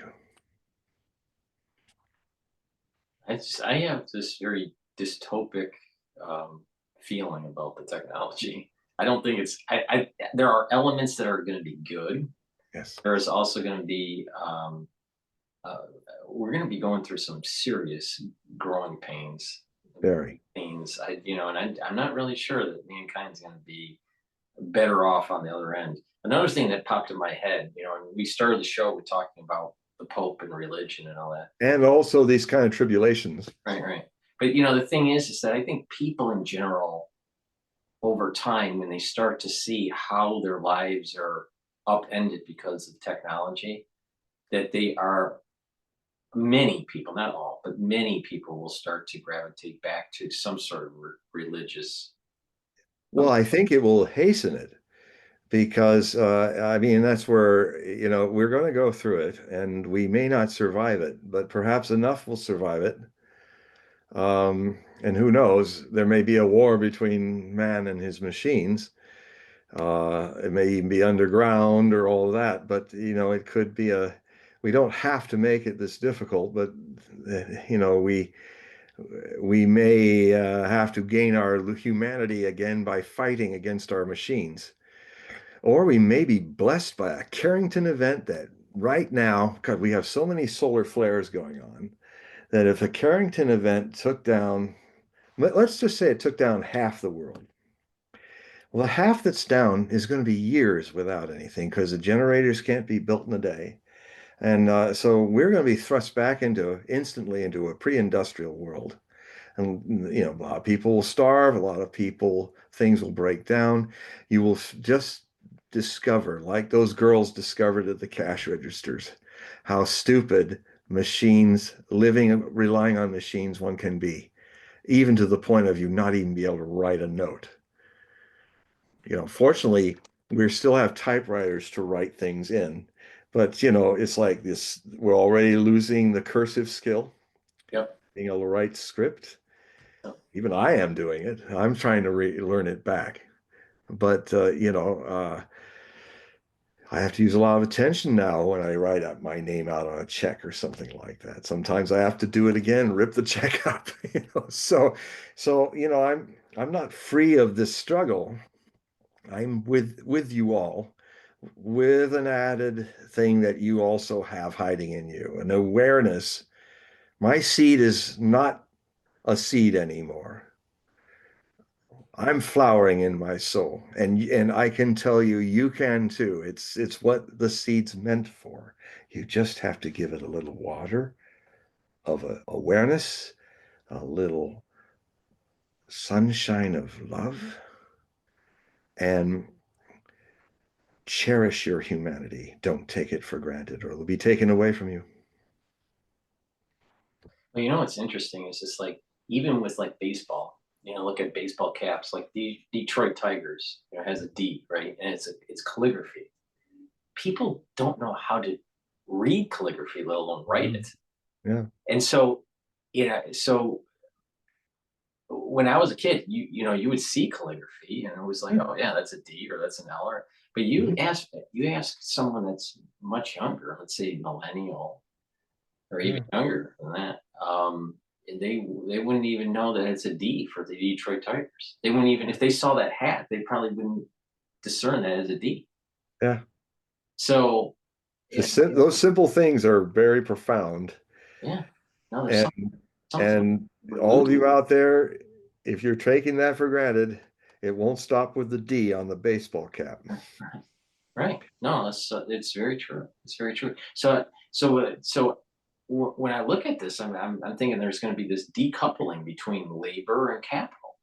Typically in economics, economic theory, it's like you invest in a business. That's the capital, right? Capitalism, right? You invest in a business, and you're hiring. Labor is coupled with that, and they earn a wage. And so there's this symbiotic relationship between the capitalist and the wage earner and the society through the invisible hand, it flourishes over time. There's an emergent property that takes place. But when you decouple that, I don't understand how the society functions because you've lost that transmission mechanism between the capitalist and the wage earner to Yeah. allow for people to buy goods and services within the society. But that's a human thing. That's a human problem. That we had that problem before there were a lot of machines. We had that problem in the French Revolution. We had it in the revolutions of 1849. The workers were not were working, and the people making money off of them. And so that's still got a lot of human elements in it. But it's funny, as I was listening to you, I'm going to say something that even sounds outrageous to me. But everything has its right position. And I would say this, you should we all should view our machines as our slaves, and we're the masters. So do not give our robots and our machines any advantage over us and our thinking. We are the plantation owners, and they are the you know whats. We were doing it with each other. That was wrong. If we have to look at our machines, we should only see them as servants to us and our empowerment and our advance, not theirs. You know, You have to watch your slave machines like people who own slaves watch their slaves and not allow a rebellion. I know it sounds draconian, but please tell me a better way. I'm open. I flood me with your emails, please, because and then I will share it, and maybe I can learn better to solve this problem. But you cannot ever, ever, ever bring humanity to your machines. They're just tools. Even they look just like you. It's just a tool. It has no soul. It will never have a soul. You're the vehicle of soul, not the things you build. So make them the extension of your wisdom, not the extension of your unconsciousness, or you'll be gone. If you bring wisdom, you have to bring wisdom to this. You have to see them as they are. You're an adult. Don't identify with a toy stuffed animal that's become your machines. When you're a kid, that's a kid thing. I mean, I did it. I love my stuffed animals and stuff like that. They were like people to me, but I grew out of that. So a lot of people haven't grown since they were 7 years old. They have degrees, they have all this stuff, but if something kind of happens in their life which throws them out of their comfort zone, they're whining like 7-year-olds or 14-year-olds. It's 7 or 14. Most people on the planet stop growing as wise human beings. And so a lot of adults are trying to create new toys, new stuffed animals, and give them life and feel hurt if they're lost or something like that. This is childish. But this kind of childishness of adults, think about the future of your children. What kind of future you're going to leave them in if you don't grow up and stop being a whiny 7-year-old or a prepubescent 14-year-old. Because most of you, if you really look in, I'm sorry to say, I went through it. It's not like I'm holier than you. I went through groups with Osho, the therapy groups and stuff, and I saw it in myself and everybody in the group. It's common, it's ubiquitous to us. And so I'm not saying this to put you down. I'm saying that this is a life or death issue for our species. And Well, I'm seeing it just on how people interface on social media. Like X, we're doing, X spaces here. But the thing is that these social media platforms, I'm not seeing the best of humanity. I'm seeing the worst of humanity on these. well, I can tell you an example of that. When I first in 2013 or 14, after 2013 is when I really got involved in Facebook. And I've never liked the way their software works. It's really dysfunctional. But what I loved about it and why I was on it so much, I remember when you got friends, Facebook friends, they wanted to engage you. People were writing to each other, communicating. People were getting into groups and communicating. And I had all these wonderful interactions or confronting, all the full spectrum. But it was like people were engaging each other. And then when my original thinking got too hard for the search engines of Facebook, they shadow banned me and just disconnected me from everybody. And then so what I've done is since then, since now I'm getting all these want to have friends with me, so I'm getting close to 5,000 people. Like I had on one of my each I had 5,000 each of my two Facebook pages. And where I was getting hundreds of letters, I don't even get one now. Everybody is selling themselves, trying to get you to do something. See this video, do that. It's rare now that I get the kind of letters I got back in the 2013, 2016. I mean, there was this long hiatus and I get in the 2020s after I've been shadow banned and I'm finally coming back to Facebook and they've I've seen how the algorithms have actually isolated people even more. And these kind of discussions and things are not happening there anymore. It's so I'm doing it as an experiment, just watching.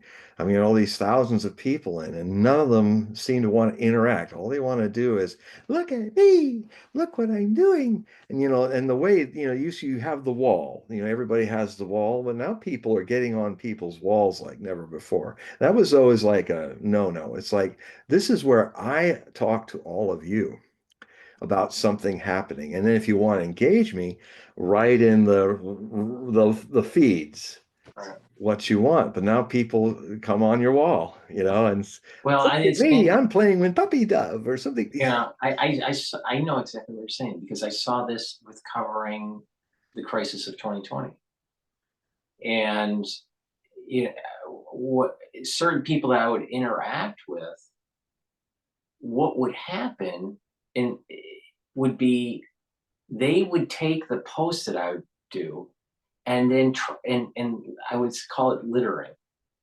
All right. Can you imagine, right? You have a piece of property, a home or whatever, Mhm. and you invite friends over. Yeah, All right. The etiquette would be that, okay, that you have dinner or whatever, and then they go home. The next day they wouldn't be posting something on your front lawn that, without your permission, right? yeah, So what has happened in on X or these other social media platforms is that you bring them into your circle, but they feel that it is their constitutional right to litter your feed with stuff that will either move them towards their website right. or push a certain agenda or whatever. And it's just Everybody's there's on the a take loss with of everybody etiquette. else. There's a loss of etiquette, even though they could do it physically, and they hide under this idea this is a freedom of speech kind of thing. But it's just a lack of etiquette Yeah, that doing it once, okay, but doing it on almost every single, especially when they link to someone that has a lot of followers. See, yeah, they won't do it for me. someone that doesn't have a lot of followers, but Yeah, because they need that conductivity, right? yeah. To spread to go And viral. they don't give a damn about you. Right, It's right. all about them. But Yeah. I used to have people get on there, and I used to go to other people's places, and I never put anything on a wall. I mean, if they wanted to put my announcement on the wall themselves, they could. But, or there was a way that I think they changed in Facebook to make it more isolated. I used to be able to reach a lot of people, and I used to, and I didn't do anything. I just put it on my wall, and the people that were my friends would see it come up in their feeds. And it looks like it's not coming up in people's feeds. They're having to come see what I'm doing. Mhm. So I'm still kind of shadow banned, but then when I look at all the people, and then they do a thing that's so tricky, like they used to say if somebody mentioned you, it would be a notice, and you could click on it and you could see what they mentioned. But now it's like what their mean is your name was on the list. They weren't talking to you, and this one guy who keeps doing it, I said, look, you keep telling me I'm being quoted, but when I see what you're doing, I'm not being quoted. You're just trying to pull me into your game, your world, and I don't want to be there if you're not going Mhm. to tell me exactly what you're doing. I mean, it's like if you said someone made a comment about me, I want to see what they say. And it's not a comment, it's I'm looking for the comment. There's no comment. It's well, the only thing I can see that's me on it is they've got John Hogue on there because they made a friend out of me. And just like an empty box. I'm an empty box called a comment. That didn't happen before I was shadow banned. That something really big changed when they made that big update and around 2020 or something, they got rid of a lot of free speech, and now it's just a lot of 7 and 14-year-olds out there who just Yeah, want I attention. don't. Use you.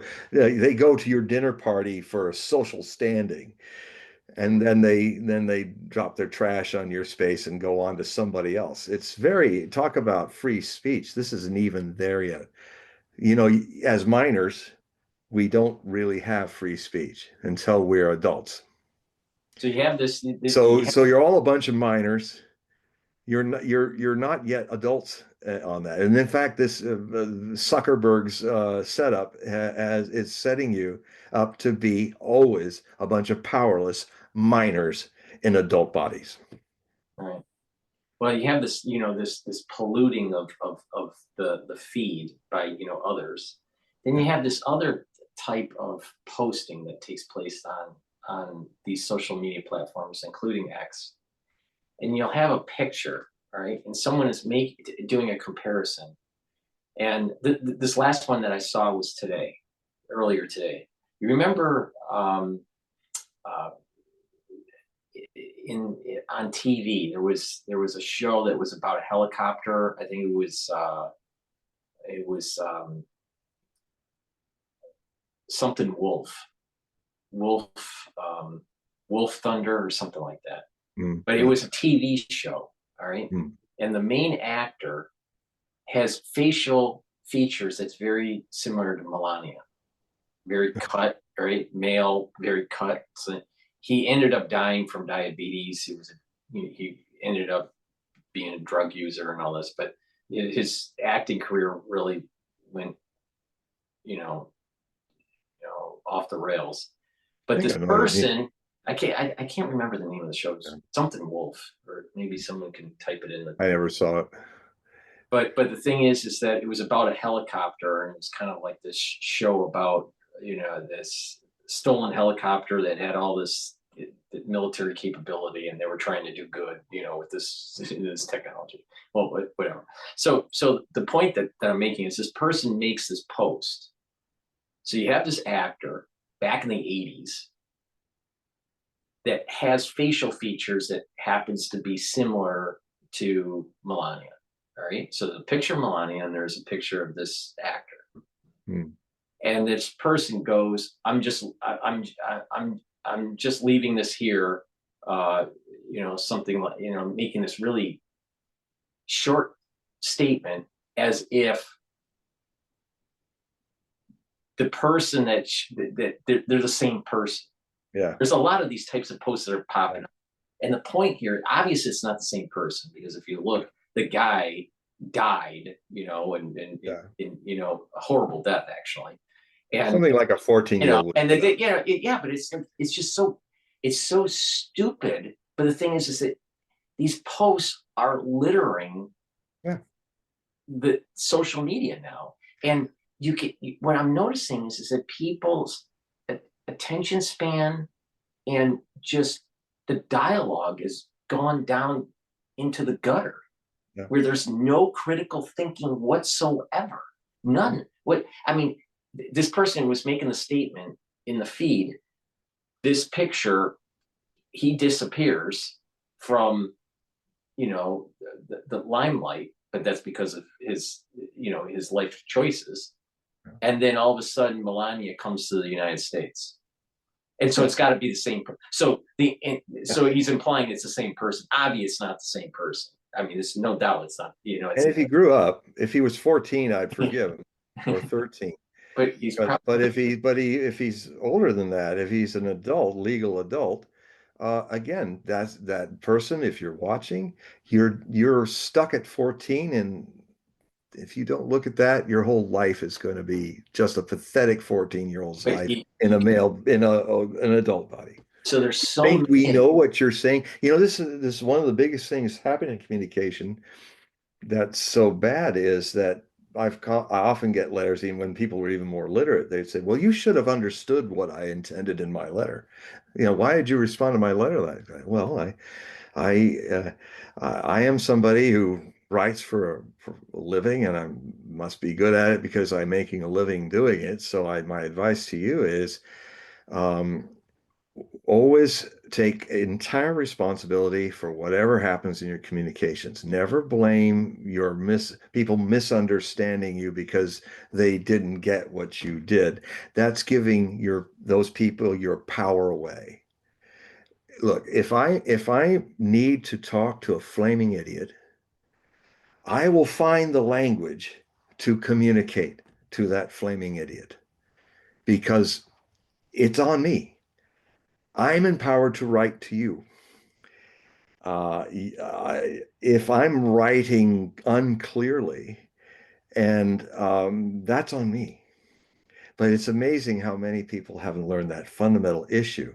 And I know some people, like there's some people I know, even intimate friends of mine, who the whole world's against them, and they're literally getting paranoid, and sometimes to a point of going to an insane asylum and thinking that people are after them and all. And all I'm seeing in this person is that this person has lost complete power of themselves as being responsible for their lives 100%. Only when you say, well, if I got into this situation, I have a part in this. But if you, for instance, and I'll tell you, it was a big mistake, but it had its positives too. I learned a big lesson. My first publisher embezzled me of $500 million. 500,000, sorry. Um, and that was a lot of money in 1987. And it really ate me up for a while until I had to, okay, I'm getting exhausted just throwing all the blame on him. Who the heck said yes to this? Me. And why? And I had to look at myself. It takes two to make a mistake. I I was I was not owning my power. I was playing hippy dippy Southern Californian, saying, "Hey man, I trust you. Everything's fine." And what I was really saying is, I don't want to be a man standing in the world in my own responsibility. I don't want to be responsible for my mistakes. So, sometimes your enemies are your best teachers. And that person, I would not be the man I am today if that person hadn't, with a shock of losing $500,000, if that person hadn't embezzled me, I don't think my life would have had much worth in it, because I would be still playing, oh, I'm open, I'm innocent, I love everybody. No, even Osho one time told me when I was doing a deal with some people, and he had this letter sent to me. He said, uh, get it all in writing, get it all covered, don't be so gullible. My own master. Mhm. So, Well, my aim in means these meditation innocence, in but these that's the potential. Don't Not a gullible fool. well to kind of dovetail into one point that you made there. What I'm noticing is there's a correlation between in these social media posts with individuals just at the societal level. There is a correlation between this lack of really diving into a subject matter. So, and when you dive into a subject matter, you're activating those parietal lobes, right? Are. Well, when you're not activating it, that's going to atrophy. Yeah. But what's also happening at the same time is that their prefrontal cortex is starting to atrophy, and so you now are going in. You're losing managerial Yeah.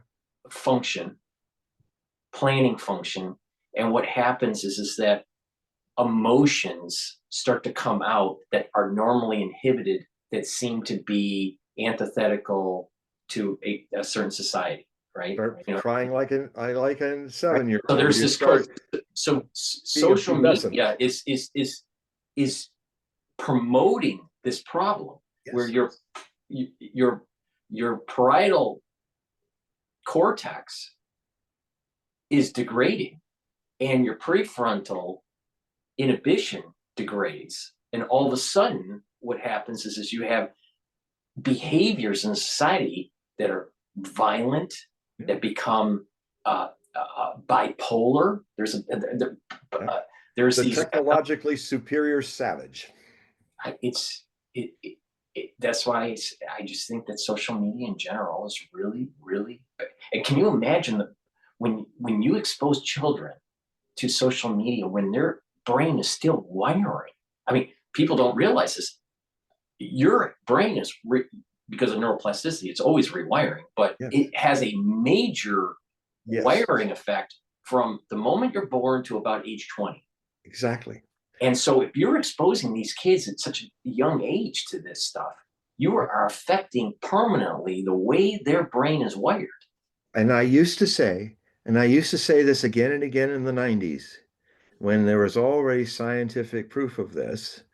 Don't park your child from 4 to 5, 4 to 5 to 6 years old in front of a nanny called the television screen because we don't know what this rewiring of the fundamental rewiring at the beginning will do for the rest of the lives of Generation X, Generation New Millennials, Generation Z, all of it, because back in the 90s, women just unconsciously I remember when I was growing up, I only could watch a little bit of television. It was just not right, for kids to just go in front of a TV when I was growing up in the 60s. And now it's like mothers just park their kids and use it as a babysitter. And now we know that it's rewiring the brain. You got to wait later years for that kind of tactile information to happen. And probably at the earliest 7. And that's when I used to start going out to movies with my family and seeing Dumbo and stuff like that. And actually, that inspired me. It opened up my cortex. Movies opened up my cortex. But I don't know if I'd been parked in front of the TV for the first 5, 7 years of my life, I'd probably be going, or doing all the things where something's atrophied. John, I mean, the people I'm noticing in New York, young and older, right? Adults or children, right? I don't want to be around these people. They just like, the, the intelligence level is gone down radically since COVID. I mean, Yeah, radically. And I'm just like, I'm shocked. yeah, it's I was bad. shocked. I was shocked that the scientific baseline in the United States was so low pre-COVID. I mean, I came from, an environment where there were lots of people that, were college bound. They were, they knew calculus, they were in the sciences, So I wasn't aware of such a large part of the population that wasn't exposed to that. So when I started covering COVID about, in the science parts of this, Yeah. I was shocked on the baseline that I was dealing with in the United States in terms of a lack of the scientific knowledge. So, and it's only worse now. I've seen this coming since the 70s. I've watched it coming since the 70s. I mean, I was in high school in the early 70s, and when we were having our social the political class, we had to learn our Constitution and learn politics and how it all functioned as a citizen of the United States. And I was in one of the last classes in Rolling Hills High School in Palos Verdes, where we were doing that. But a few years later, the civics class was dropped, and it was dropped all through the 80s and 90s, slowly and slowly. But there was a place where I had a teacher where she would say, "Okay, we're going to discuss the slavery issue, the pro and the con. Why the South wanted the slaves, why the Union didn't." Who wants to do, who wants to be on the side arguing against slavery? Of course, a lot of hands went up. And who wants to be on the other side? And some hands would get up. People were more, well, okay, I'm going to try to argue that. And that what she would do is take note of who rose their hands and said, everybody that rose your hands to be on the side against slavery, you have to defend slavery. And all that handful of you who didn't do that, you have to defend not the anti-slave. Just so you guys can learn how to think critically. And it just reminded me there was a time Osho, when he was in college in India in the early 50s, there came a time he was a champion debater from his school. And so he guessed at different colleges. Well, the guy that was the champion at that college fell sick with dysentery or something. And they were going to cancel whether it was a debate between atheism and theism. And OSHA said, no, no, don't cancel it. Everybody's come. All the professors have come. It's a long way away. I will argue both. So he stood on the stage. He argued in favor of atheism, and then he argued in favor of theism, and he won both. Now, you know, when you debate the other side that you're against, you go in, you sitting in their shoes. And this is a very essence of diplomacy, is to know the background of the person that's against you. I mean, I know why Russia is fighting this war in Ukraine. It's as a proxy war of Europe and the United States, because I know how the Russians think. I've studied them for decades. I've read their history. I know how many times Western Europe has invaded them, and every time it's been bloodier and bloodier. Napoleon was really bloody, but it was 10, 20 times bloodier when Hitler did it. And this NATO encroachment since 1990 has the possibility of annihilating all 150 million Russians in a nuclear war. And because you guys in America and Europe don't know that, you don't know the fundamental reason why you're stepping with wide eyes shut into World War III. I know because I lived in a time when critical thinking was still taught. You do not. And I'm sorry for you. I really am, because you may not have a future if you don't start now to critically think, to try to feel, to be empathic, to feel what the other person is feeling and why is so important for your humanity. That doesn't mean you can't sometimes. There were people who knew exactly what was going on in Japan, but they still went to war with Japan. You know, some people, Americans who lived in Japan, they knew why they were doing, they knew why Roosevelt started it all, but they defended their country. It doesn't mean you can't defend your country. I'm just saying, if you know what the other side thinks, if you're trying to get into the other man's mind who you consider an enemy, um, well, at Well, least you'll know well, why you died in a war. what I'm noticing with people is that my father's generation, they took the time to learn both sides of the argument. Hmm. All right. Yeah. Now you fast forward beyond Gen X. All right. You know, the generation after Gen X, Gen Mhm. Y, I guess. I think that there was this transition between Gen X and Gen Y where Hmm. people would say, I don't have enough time, but so I'm going to focus on one side of the argument and then stick to that. And so they didn't learn the other side of the argument.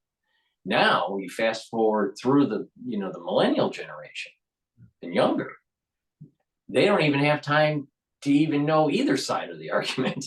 So this is the point that I was making with the social media. Because of the 41 character texting Mhm. over the years, it's dumbed down society to the point where they just do a copy paste, and Yeah. they try to try to make a statement through a very terse post, Yeah. with A no Zen explanation. koan that is not written by a Zen master, but No. an idiot, and it, well, I can tell you because I finally, when I realized, I mean, Elon Musk did a really good thing when he opened it up to like for 13, $14 a month. I'm now on premium now. And now when I'm posting my Hogue Prophecy reports, it's the same thing I post on my HogueProphecy.com for free samples. And it's like the whole thing, illustrations, everything. So now I'm free of those 147 characters. And I think more people need to do that and get into it. And they certainly have the money. It's not that much. It's like a little about $100 a year or something, 13 and a half times 12. I mean, it's nothing. I mean, you blow that in one night, whatever you're doing in some places. it's not to, and because the other thing is I go on X all the time because I'm fishing for real stuff. But my God, I have to watch. It's so addictive. Makes my eyes water sometimes. I'm going on a thread where it's almost like I'm in the surface. Like I in the surface is all the floating stuff that's valuable. But if you keep digging deep, it's all these idiotic people fighting each other, falling down, doing fat and stupid things. And and it just becomes It devolves garbage. it's a representation of society where Yeah. you have this veneer, Yeah. but when you break through the veneer, Garbage. society is devolving. Yeah. And I have to submit myself to it just to see to what extent. Gosh, they don't even know how to fight. You know, all those fight things. They just don't know. Some people are I the same problems that you and I see with Facebook, I think are eventually going to emerge with X. It may take a few more years, but the thing that I'm noticing is that people in general are angry, are hateful. yeah. There's a lot of bigotry going on, and but that's society. I How think can I think it's a window in what society really is. so that is You know? good to see it if and anybody who is a critical thinker should see it and see it getting worse every day. The other thing too is if you want to understand why Donald Trump can whine and moan about all the Russians and Ukrainians every day that are being killed in the war there, and yet he's literally standing on a pile of 600,000 dead Palestinians in an open, this is day 155 or 156 that the food and water has been cut off. You know, how long, what little meager food is in there. If this goes on for 3 months, we're talking about over 1 million dead just from starvation and thirst. This is going on, folks. You know, in the 40s, people didn't have the access to information that you have. They didn't, even Germans didn't have the access to information to see just how far this had gone. Um, and, but there's a second Holocaust of Semites going on right before your eyes. And you can, if you know how to go, you can go right to the center of it every day and see it happening, as I do. But you have more information access, which should make this a wonderful thing. But if you're an infantile person in an adult body, all this information is useless to you. It's amazing that we have right now, if people were intelligent, they have a way to literally meet everybody in the world and talk like you and I are talking. Everybody in the world can engage everybody. Um, there's so much good that can happen from this. So much transparency that I could dial up somebody in Russia and say, "What's your view on this? How do you live?" And they'll show me, and they'll show me that their cities are not slums and all of that. I mean, I have about I have a company of Russian vloggers that I watch all across Russia and who don't like Putin, who do like Putin, and all that. And I tell you, I'm getting education. And even like Ellie of Russia, from Russia, is one of the best. She actually goes into the slums of Moscow, you know, with a male person with her. But she says, well, let's see what they look like. They say we're all living in a slum, and Moscow is just a Potemkin village of what, 20 million people. How do you make that pull off? And I'm also seeing all these people living in Siberia and Eastern Siberia and all. And what I'm seeing is cities that are improving, you know, that are getting better because Russia's having a boom economy. And if you want to see what you think is happening in Russia, look at America. We are falling apart.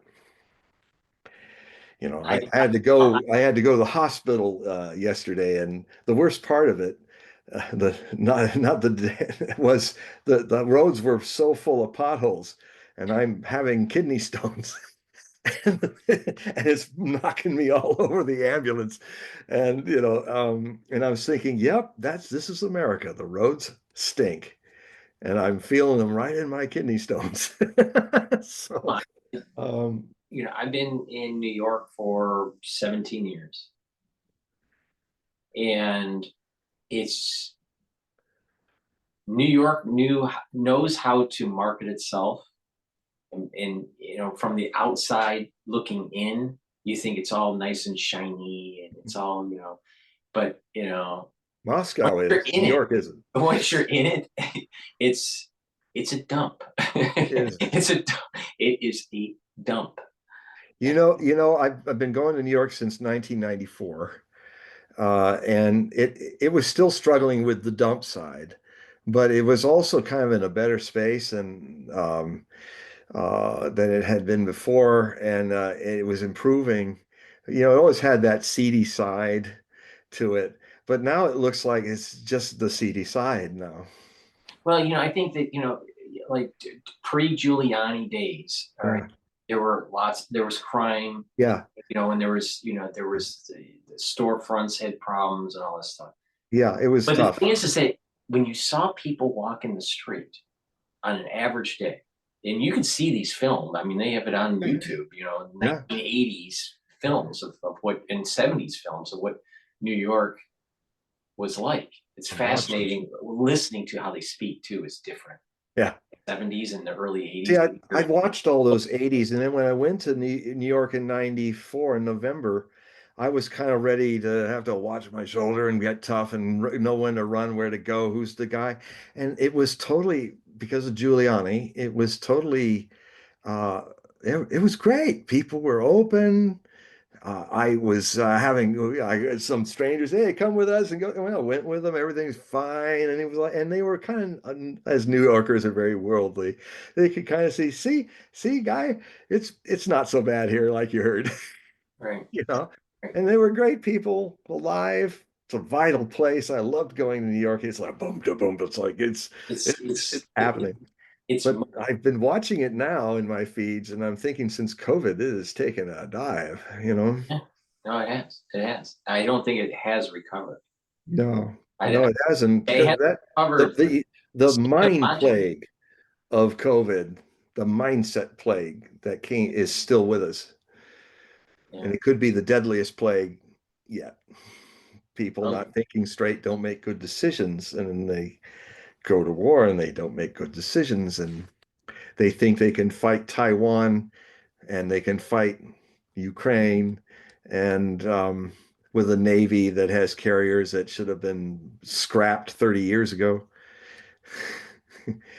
And they think the Chinese are a certain way and the Russians are a certain way, which they are not. You go to war with that, you're in deep trouble. And, I'm thinking if America does, it's almost begging to go. It's like an old bully that just never learns, and he's never had to fight a real fighter. And America's going to knocked on its butt in ways that this country, I've already written about it. I think it's in my previous Hogue Prophecy Bulletin, that I said America is heading for the kind of defeat that America's never experienced in its young life, and hopefully it will mature it. It hasn't totally lost a war like Germany or France. France lost two empires in 1 century, and it took them a while to recover from that. And then they weren't really recovered yet when World War I happened. And they won, but they lost a high number of losses, and then they were really worn out by war. And 20 years later, Germany still had some fight in it and occupied them. So, um, if you don't read the situation right, that's what happens. And America's never been completely knocked on our butt, like France, like Germany. Um, but we're setting ourselves up for it. And I'm hopeful that it'll be an object lesson. Uh, this is so perverse for Americans to be world conquerors. It goes against the very nature of American people, I contend. We're not made to pretend to be policemen of the world. We love our home. Our Cancerian country is about home and hearth. We are naturally isolationist. We should come home. We should dismantle this military industrial complex, which is only needed to govern the world. It looked like Trump was at least giving that lip service, but now he's his biggest weakness, being a very powerful empty channel. He's not channeling. I'd crowd always wise people around him, then he would channel them. But he's got Waltz, who's a dingbat. He's got Hegseth, who's a real examination of immature retardation in a grown man who looks like Dick Tracy, but he's not a super sleuth. It's interesting you say that he looks like Dick Tracy. Oh, it's around. Everybody's talking about his chin, But Dick yeah, Tracy. but there is a level of immaturity He's about him. totally immature. Yeah, And he's been a college guy. He's done, as you say, he's one of these byproducts of, push a button, learn something, don't question it, just do it. And he's a child in a man's body. Tulsi Gabbard is struggling, I think, with, as many women have to, is trying to take sides with a man, or, when there's too many men, okay, I'm going to be like one of the men. And she'll have to go through that. She's having quite a learning curve. But she's intelligent. I think she'll get through that. She's been challenged with that before in military and all. But, and I, but, so that's there. Also JD Vance, I see a lot of potential in him. He's still young and he's learning. And, that's the group. Gabbard, Vance, and Witkoff are the people who are still keeping Trump to America first. Let's don't get into these things. Let's get out of these messes other people made for us to. I mean, Europe wants us to do World War II and World War I again. We were smart enough we needed to get into World War One, and we were forced to get into World War II because it came to us. so Roosevelt knew that was going to happen. Vance, JD Vance. I'm not sure if he'd be ready for prime time. In Well, three he's got 4 years, or three, three and a half, three whatever. and a half years. But He's a very intelligent guy, and he has quite his life story, how he grew up. He has potentials, and he we'll see. But he I reminds me of Nixon because Nixon was VP for Eisenhower. yeah, He wanted to become president. He was just not ready for prime time. Nixon in many ways was a great president. If Nixon had not done the Watergate thing, Right. frankly, his mistake was, hell, Johnson was taping people. Kennedy was taping people without their knowledge. And he just, if Nixon had not done that, and if Watergate hadn't happened, I think people would consider him one of the greatest presidents we've had. And I know all of his quirks, but I mean, his trilateral diplomacy prevented World War III happening when Russia was seriously considering a nuclear surgical strike on China after the border crisis of 1969. And he stepped in and said, give China, let's take China out of the cold of the Soviet Union not liking it. And that made the Russians have to do trilateral diplomacy. And that started detente. Nixon started detente. And Nixon also, if they had listened to him back in the early in 71, Nixon's idea for solving the welfare problem was a good one. He said, he is a Quaker. There's a lot of that in him about social justice. And his idea, he was, if you want to get people off of welfare, don't when they get a job and you just take the welfare away, most of the time it's less money. So they're not going to want to get off of welfare. You've set it up for them to stay on welfare. Here's what you do. When they get a job, cut welfare by a third for a while and let them get the job and the help and be more encouraged to get jobs. I think it's half, cut it in half. So make the aggregate that if they get off of welfare, they're a complete dependency on welfare, they're in a better space. And they're being productive in the society, they got a job and all of that. And the self-worth of that. And the Democrats basically voted it down because they figured my God, if we do that, Nixon's going to solve the welfare problem and he's going to win a second term. He There's did a, anyway. we do have a question I want Oh, to. good. Finally. This is from Mary. She writes, I'm wondering, I'm not sure if you know about this movie. Maybe you do, maybe you don't. I'm wondering why the movie Bicentennial Man was made. Was it for priming my emotions before this technology really arrived? I haven't seen I Bicentennial Man. have. I have. Um, Interesting question, Mary. Um, I guess the way I took it, watching it, it was more about Williams. What I'm not good with names today. Williams, Nanu Nanu. Yeah. Yeah. Rob, Rob, Rob, Rob, Oh, it's spread to you. It must be yeah, Robert Williams. Robert. No, not Robert. Robin Williams. Robin. Robin. Robin Williams. It was. I see what you mean, like making the robot friendly and all that. I don't think it was some cabal to do it. Um, my take of the movie was more about um, his attempt to become something he could never be, and that is a really living being. But he wanted to be, from what I remember of it. Um, yeah, if it was, I don't think it was. I guess I don't. I understand what you're saying. If we make robots nice, well, yeah, you could say data is that way too, and yeah, people, and that's okay for people to like nice and friendly robots. I mean, I love Wally. I love that film.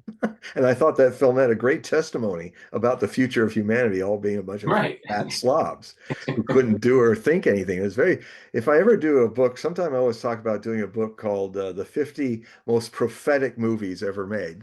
Wally is right on my list.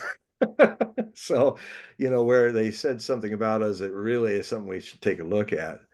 I might do that actually for my book I'm doing of anthologies. I think I will do that. I will put the essay in there. It's a bunch of essays that takes themes all the way, some of them all the way to 4,000 years into the future. I And, mean, there's no place on earth other than the United States that has such an obesity problem. oh, it's terrible. I mean, it's just, and you can, as these individuals get older, they have to have, vehicle support, Yeah. where you have these Yeah. powered, powered wheelchairs moving around, and you're going to have a big part of society that's going to. I'm starting to once in a while you start seeing this at the restaurants in New York, but the thing is that a larger percentage of the society is going to be falling into this in this strata. Yeah. They usually have And high BMI, and they can't move around, and they're in these scooters, and that was an element of Wally. yeah, When they're they going to be living Wally.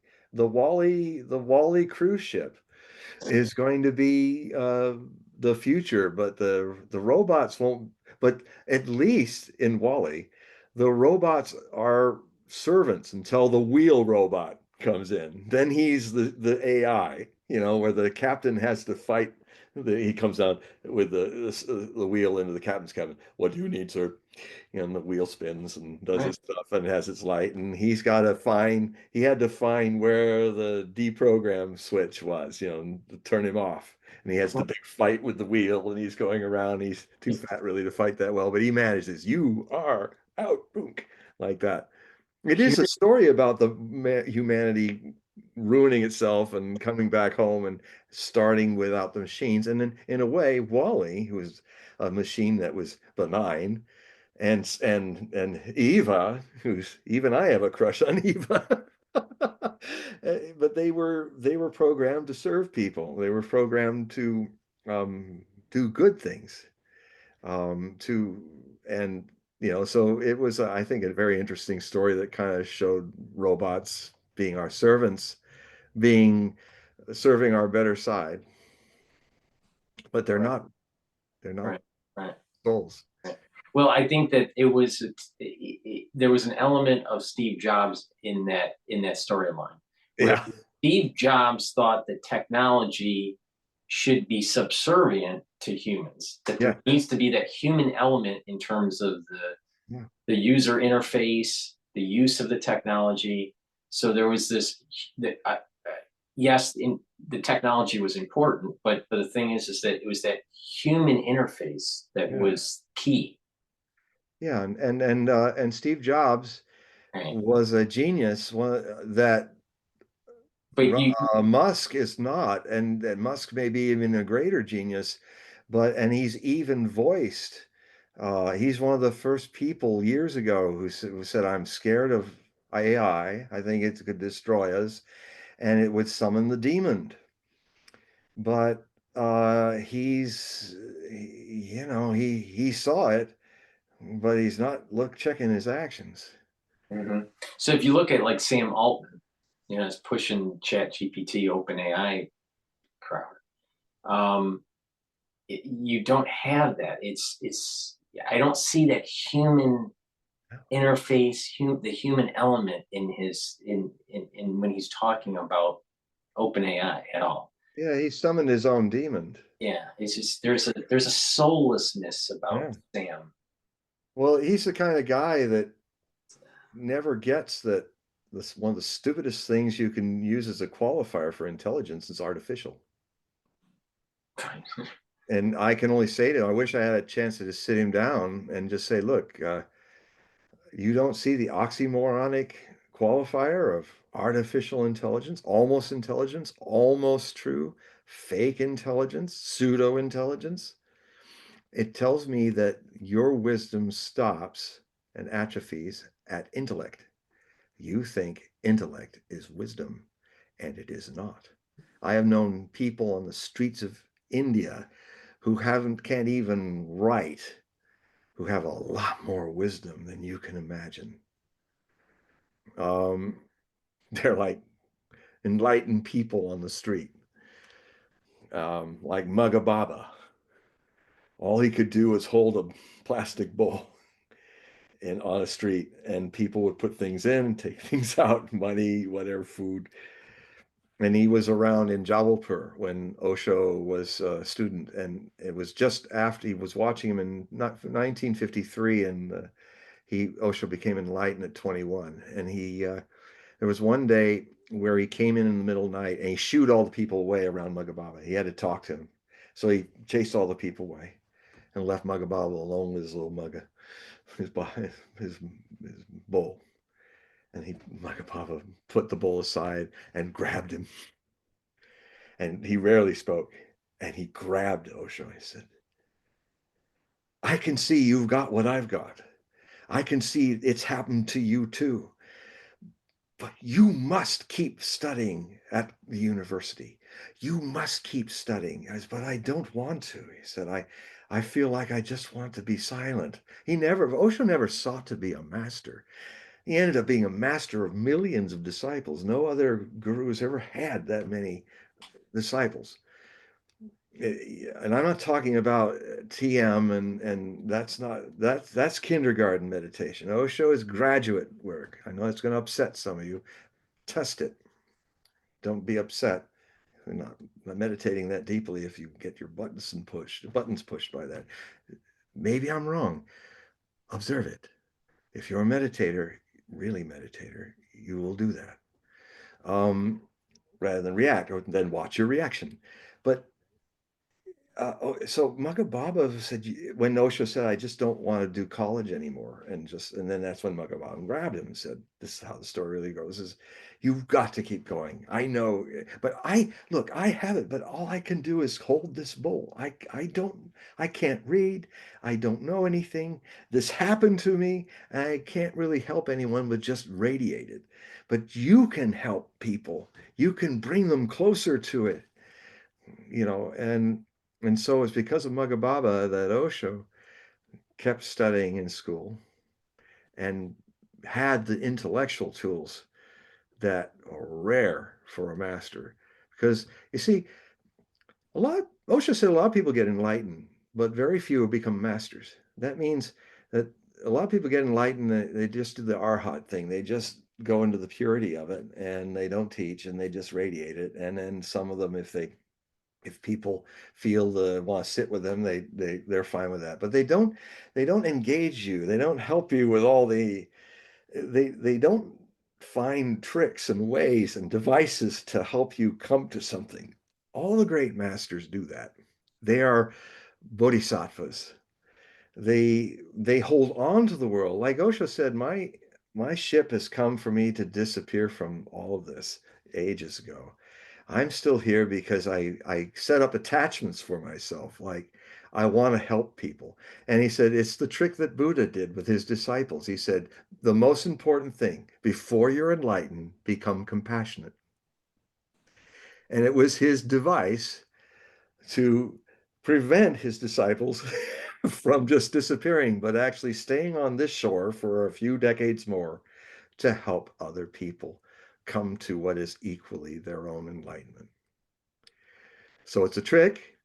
Masters are tricky, but not like we trick. They have a reason. They have a device. They will create a situation that the Arhat can't create because they make a point of leaving some attachments left. So that then one being compassion makes you just want to help people. The Arhat, most enlightened people don't help anybody, but masters do. That's what I heard Osho say. We're getting to that time to wrap it up, but I Well, want thank to. you, Mary. At least we had one. Do we have another? Well, I mean, there were other questions, but It was too they much. I would Yeah, thanks. probably, yeah, I probably prefer not asking it. Yeah, I'm glad because there was a flow there, and I did have this one. I had a message, and then we kind of went into this whole AI thing. So I think what we were saying, it was probably just good not to do so many questions. Maybe next week it'll be different.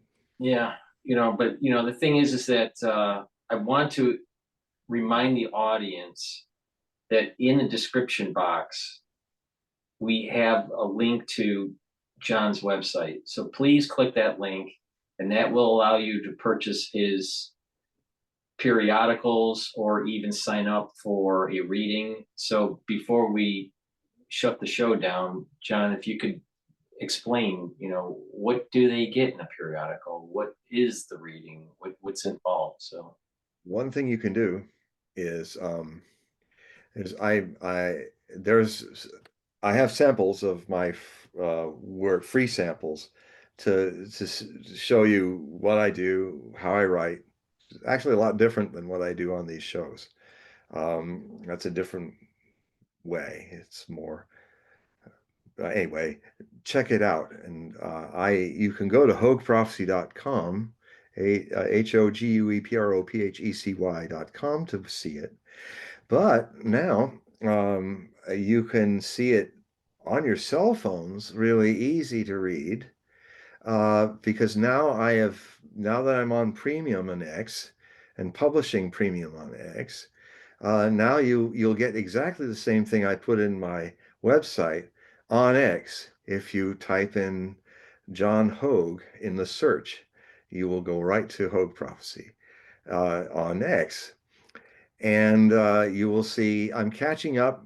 Some of the things it took me a while to learn the system, and so now I'm catching up, and I have recaps of 3 of my last Hogue Prophecy reports that you can look at.